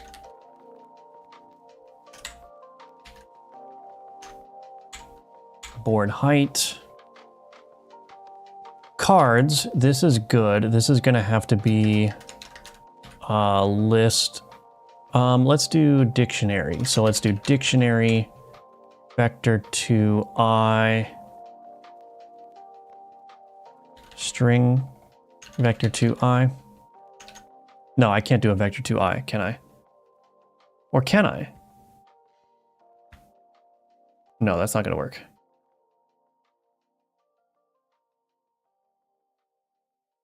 I guess what I can do is get the sequential cell number. So I can do sequential cell to card ID. This is an int. This is a string. Sequential cell to card ID. And a sequential cell is basically just a number assigned to the cell going from top to bottom and then to left to right. So top left is 0, the one below that is 1, 2. So that's just a nice way. I already have that built in. So that's just a nice way of just assigning an integer ID to each cell. So I don't need to store like a vector 2 position. I can always infer the vector to the cell position from the sequential number. So I think I'll just do that. Sequential cell to card ID, perfect. And I'll just store the card ID because all the configuration can be loaded from the card resource. Okay, so that's my basic board configuration model. So what I'll do is I'll create a save method. I'll let the AI create the save method for me, I guess. New board configuration model. Board inventory component.dimensions.x. Board height.y. Okay.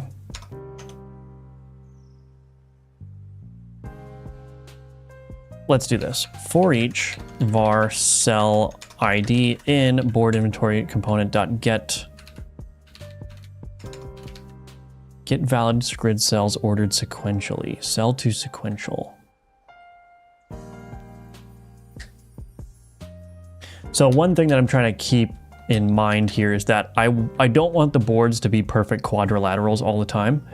I want there to be boards where you can have like a hole in the middle, or you can have like a weird like peninsula jutting out of it. And so this cell to sequential though should work off the basis of the bounding box. So that means that it should still assign a proper sequential ID to like a blank space in the board. And I'm just making sure that that's what that does. I think that's what it does, because it's taking the dimensions.y. So this is the dimensions is essentially the bounding box. So if you've got a weirdly shaped grid, the dimensions is the bounding box that encompasses all of the cells. So I think that this cell to sequential is working great. So get valid grid cells ordered sequentially. And then what I'm going to do is I'm going to say, shoot, is this what I want to do?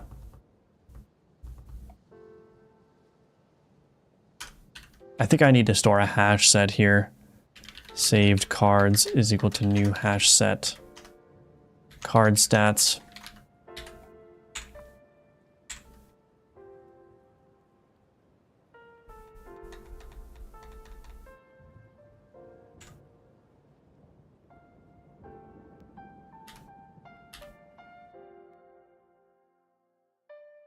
Oh.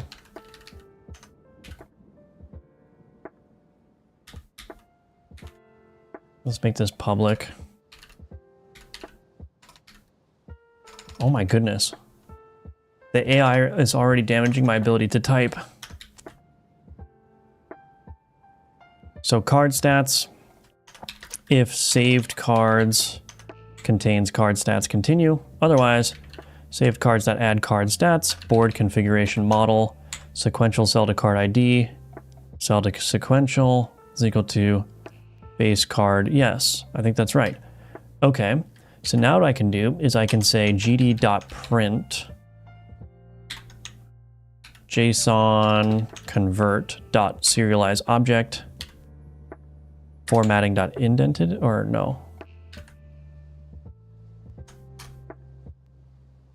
Okay, let's see if that serializes it. I need to call save though, so let's add a save button. Button.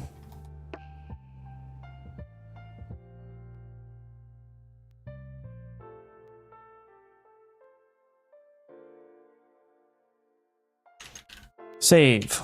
Okay, so save button. I'll make this more sophisticated later.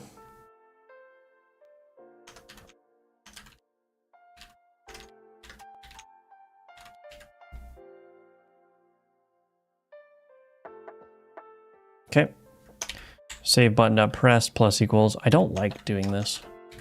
I always like to do, even if, I don't know, maybe this is just a quirk, maybe I shouldn't do this, but even if a signal handler method just calls another method, I prefer to do this because I know that every method that starts with on is a signal handler.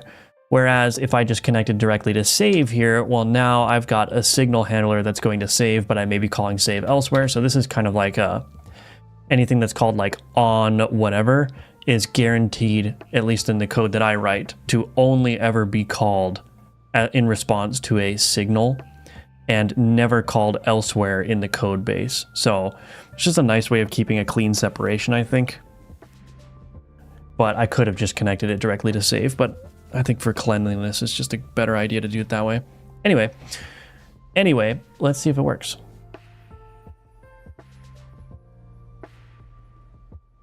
Okay, let's click save and just see what happens. Object reference, not set to an instance of object. Oh, it needs to, yeah. If card stats equals null or saved cards contains. I also need to, no, it's fine. Okay, let's see, save. Output, board width, board height, sequential cell to card ID. Okay, let's go ahead and put a villager here. Let's do a skeleton, and let's do a lamb bone ring, save.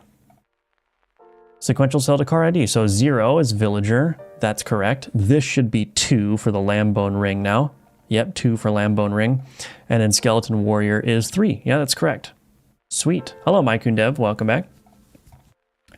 Okay, so now we need to write this to a directory. So let's do resources, data. Let's create a new folder called card configuration. And let's do this. Using var file equals file file system, no, file access, that's what it's called, dot open private const string board configuration file path resource, this has to be resources, data, card, or no, this is called board configuration.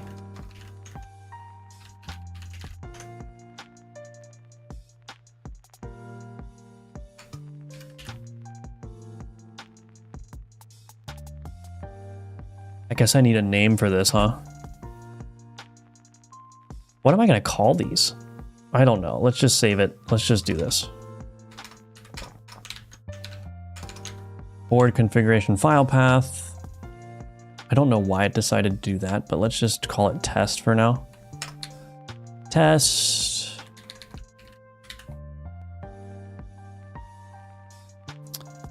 Access mode's right. Okay. File.store string. We're not going to store it indented. We're going to store it as a single thing. Okay, let's see if that works.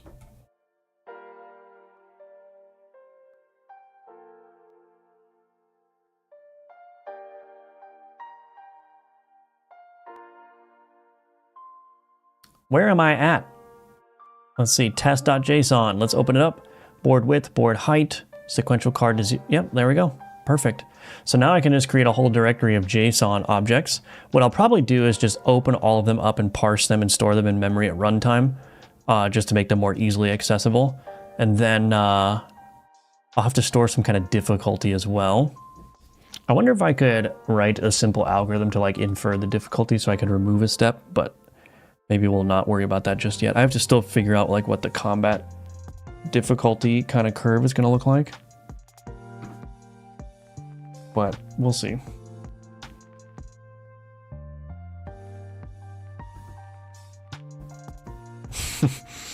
Sorry, I had to take a picture of my cats.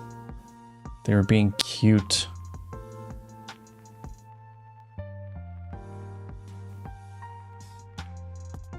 Okay. I think probably the next thing to do though is to figure out how to actually load this stuff before I go too far. I mean, obviously there's a lot of stuff I need to do. I need to have buttons for changing the board size here.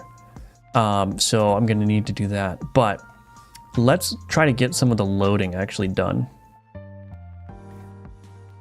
I'm gonna actually remove this and move this into game constants.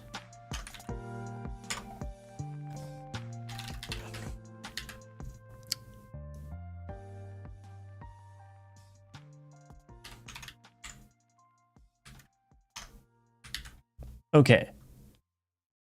Basic board configuration editing tool. Okay.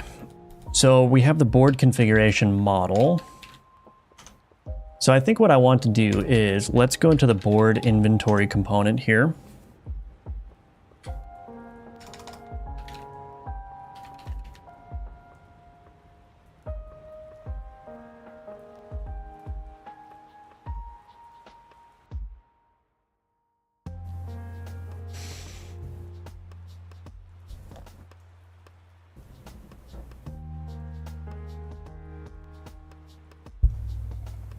What is this?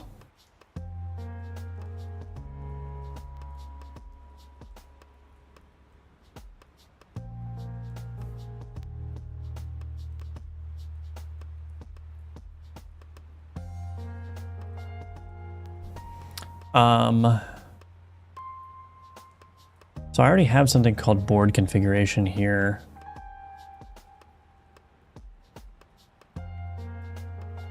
I'm gonna just rename this to get algorithm board configuration, restore algorithm board configuration. Oh, you know what? Yeah, this is fine. So now what I'm gonna do is I'm gonna do public void load board configuration model.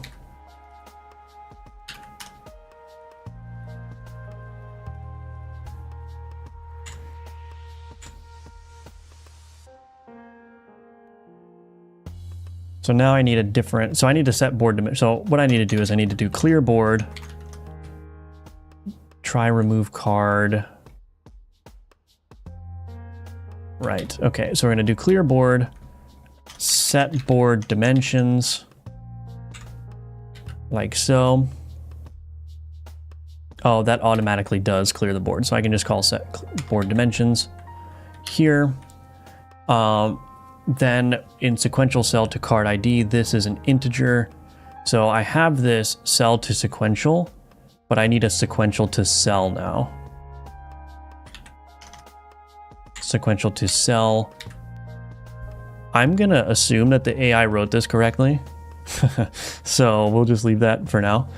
Var cell is equal to sequential to cell. Oh, I'll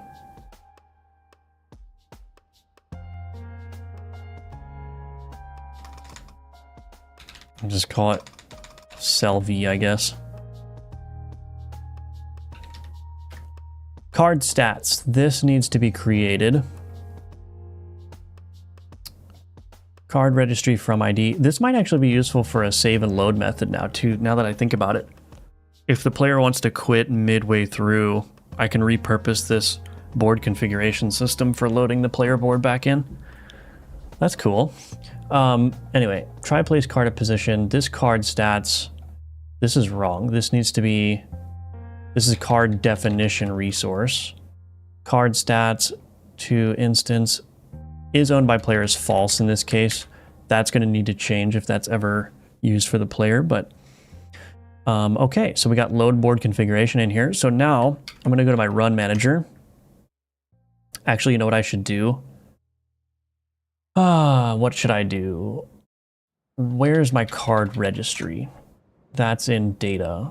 So create a new board configuration registry in at configuration modeled after card registry. Make it load and parse the configuration JSON files in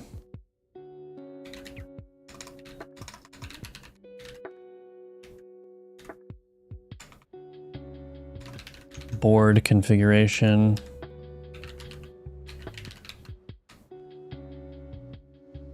Resources data board configuration. Resources / data / board configuration. Use at board configuration file path. What's the base path for loading? Let's see what it does. I should probably stage these before it makes any changes. Show us the kitties. Well, they all just left. The heating vent came on, so now they're huddled around that like little pathetic creatures.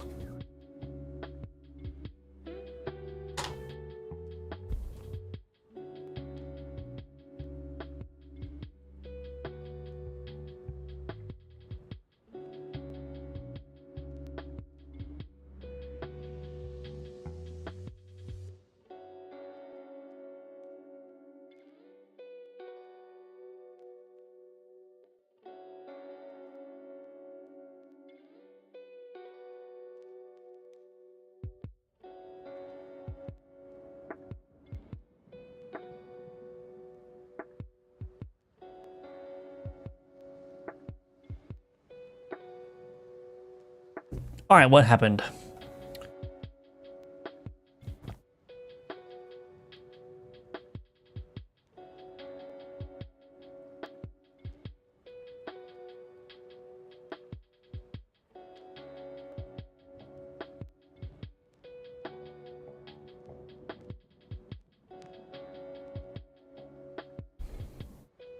Okay, so let's see. ID to configuration.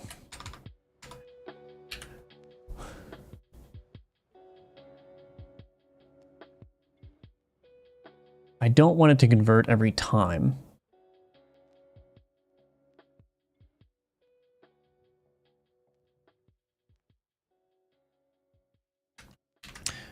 Oops. Oops.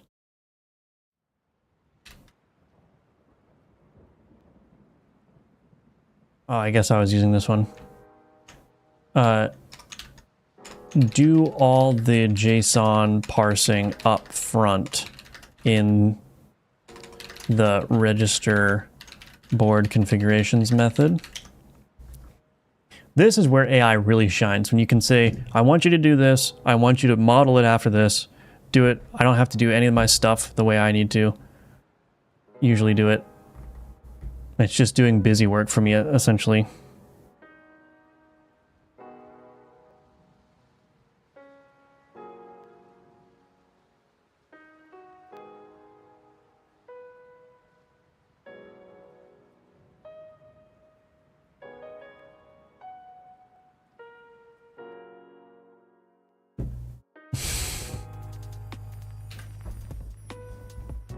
This is redundant now.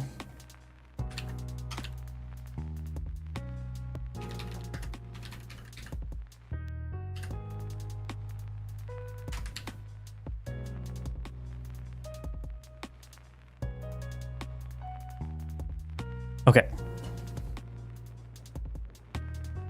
Get rid of this.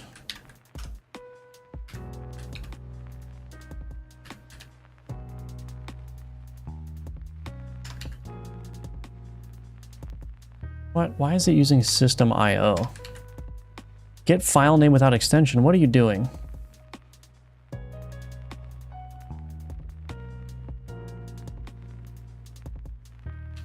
Use Godot string replacement here.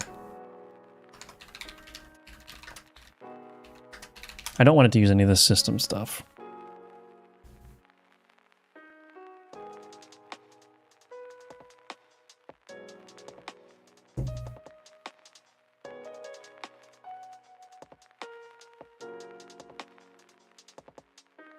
What is it doing? Oh, ID.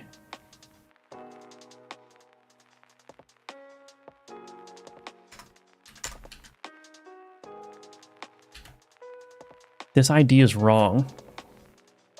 Oh no, is it? No, it's not. Okay. Never mind, it's right. Sorry, AI. Okay, so that's good. I'm actually not going to do this try get value here. I'd rather it error if I try to load something invalid. So I'm just going to do ID to configuration ID. Cool. All right, so now when I go into my run manager here, what I'm going to do is I am going to, when I create the enemy board here, instead of doing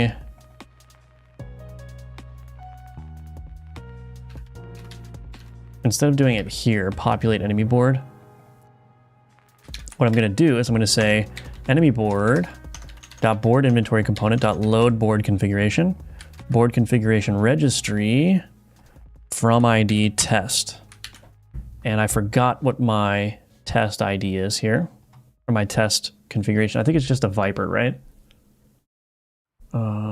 Resources, board configuration, Viper, yeah, in the top left position. Okay.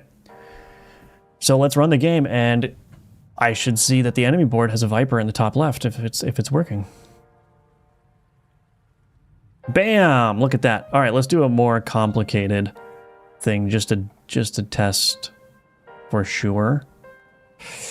So I'll put a villager here, let's do a scarab here, and then let's do an axe there, and bell here. Save.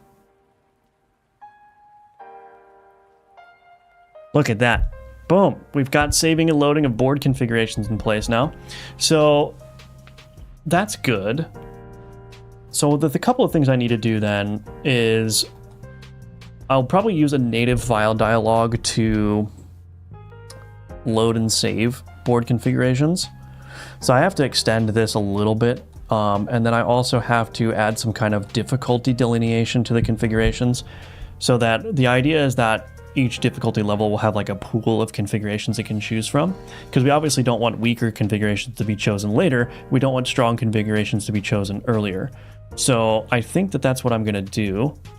And I also need to add the ability to specify the board dimensions in here.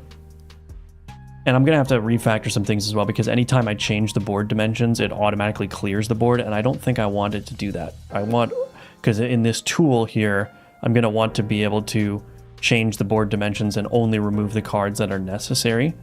But I think that's fine, honestly. So yeah, what was that? That was like an hour of work. And now I have a method of editing and saving pre-made board configurations that can be loaded in at runtime. So I'll definitely be using this system. So implement loading of saved board configurations. Now, the one thing that you do have to do with JSON files, which I don't need to do just yet, but I do need to remember, is when I go to project export and I add like a Windows desktop preset here, I'm going to need to go to my resources here, and I need to export non-resource files and folders. I need to do this.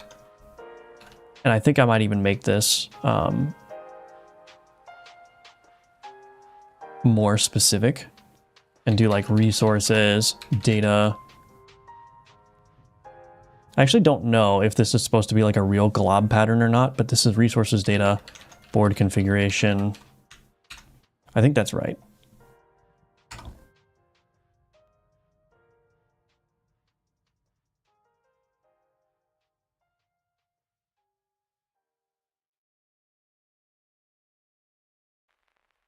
Yeah, resources, data, board configuration. So I'm just going to export everything in the board configuration.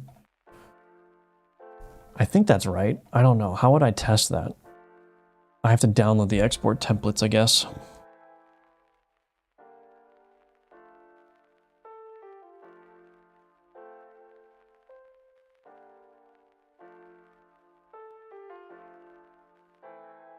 .4 gigabytes, or 1.04 gigabytes. That's going to take forever. I just want to build this and see if it's going to work.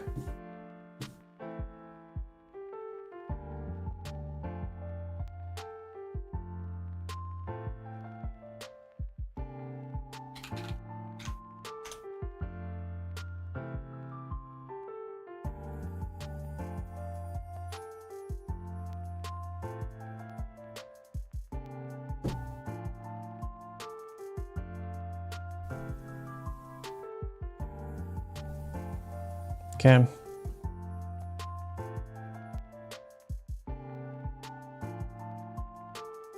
Let me just look for my folder that I'm going to put this in.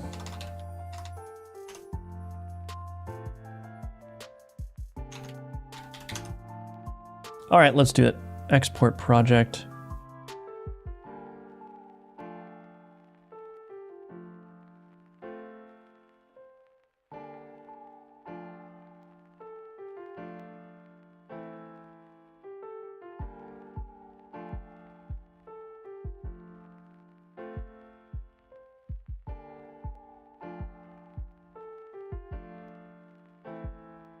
It didn't work.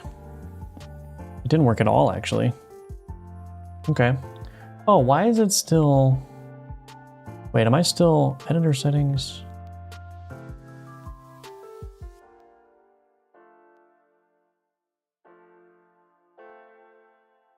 Interesting. It put the Godot Steam stuff in the folder. Why did it do that?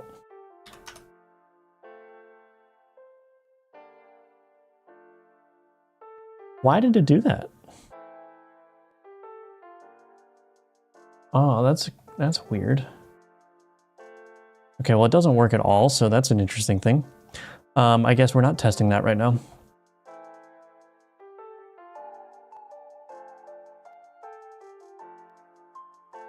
Why did that... I don't think I'm using Godot Steam anywhere. In this project, at least. Godot... Oh, Godot Steam. Oh, why is this here?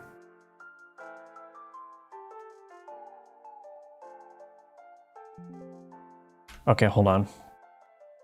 I don't know why this is in my... I must have just copied it over. Okay, let's get rid of these things. Delete. Oh, actually... I guess I do want to keep those things. Okay, maybe I do want to keep those things. Shoot.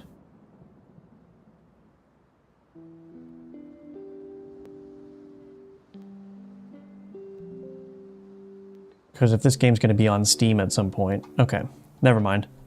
I guess this is probably some random issue. Maybe it is the... Maybe I did do my export wrong. Hello, Crom. How are you using node and scene attributes in Godot C#? I'm new to Godot, but I've never seen that before. Get node is not an attribute class. Yeah, you have to use my Godot utilities library. So that's my own code that I wrote. Let me see if I can find it. It's available on NuGet as well, but let me see if I can just send a message here. Yeah, it's available. If you want to use it, anyone watching can pull it into their project, and then you get those source generators. Basically, all that node attribute does is you have to use... let's see, if I go to my board... Yeah, so here... Board... So you mark a class as a scene, and this basically just tells the source generator that it should generate a source method for this class. A source generated method for this class. Then if you use the node attribute, it will try to automatically match it up. If you're curious how that works, you do have to call wire nodes, and I usually do that in this notification method. You go into the wire nodes method, and this is all the generated code here. So you can actually see how it's doing the matching. Basically, it just tries to match on a bunch of different variations of the member name. And yeah, so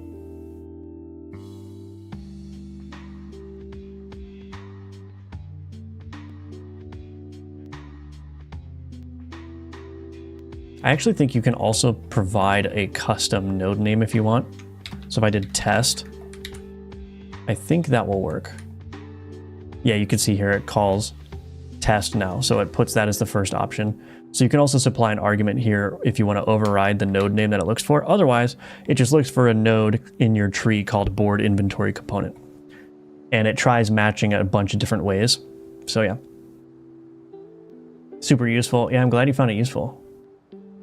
Yeah, I like it a lot. I kind of wish this was like a built-in thing for Godot because it's so annoying to do the get node, get node, get node. Like this is just so much nicer. I almost wish there was like a built-in Godot way of doing it so that you didn't necessarily have to include this block of code, but you can use a custom C# script template as well that has these things already pre-populated for you. So anytime I create a new script, this block of code is already here. So yeah. Yep, and there's also a bunch of other stuff in the Godot utilities library. Admittedly, it's a little bit of a mess, but I think it can be useful still.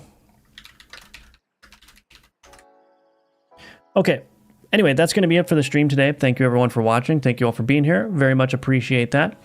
And again, if you want to support my work, you can check out the links in the description below. I've got my Udemy courses available for sale, one in C# and one in GDScript. So if you want to learn how to build a complete game in the Godot engine, that's for you. Also, Gunforged, my newest game, is available on Steam for purchase. So please consider purchasing it and or wishlist it if you'd like to wait for it to go on sale. And yeah, appreciate all your support, everyone. So it's just onReady var but C#. Kind of, yeah, kind of. It's designed to streamline the code in the same way as onReady. All right. Thanks again, everyone. Thank you all to the VOD watchers and lurkers as well. I appreciate you.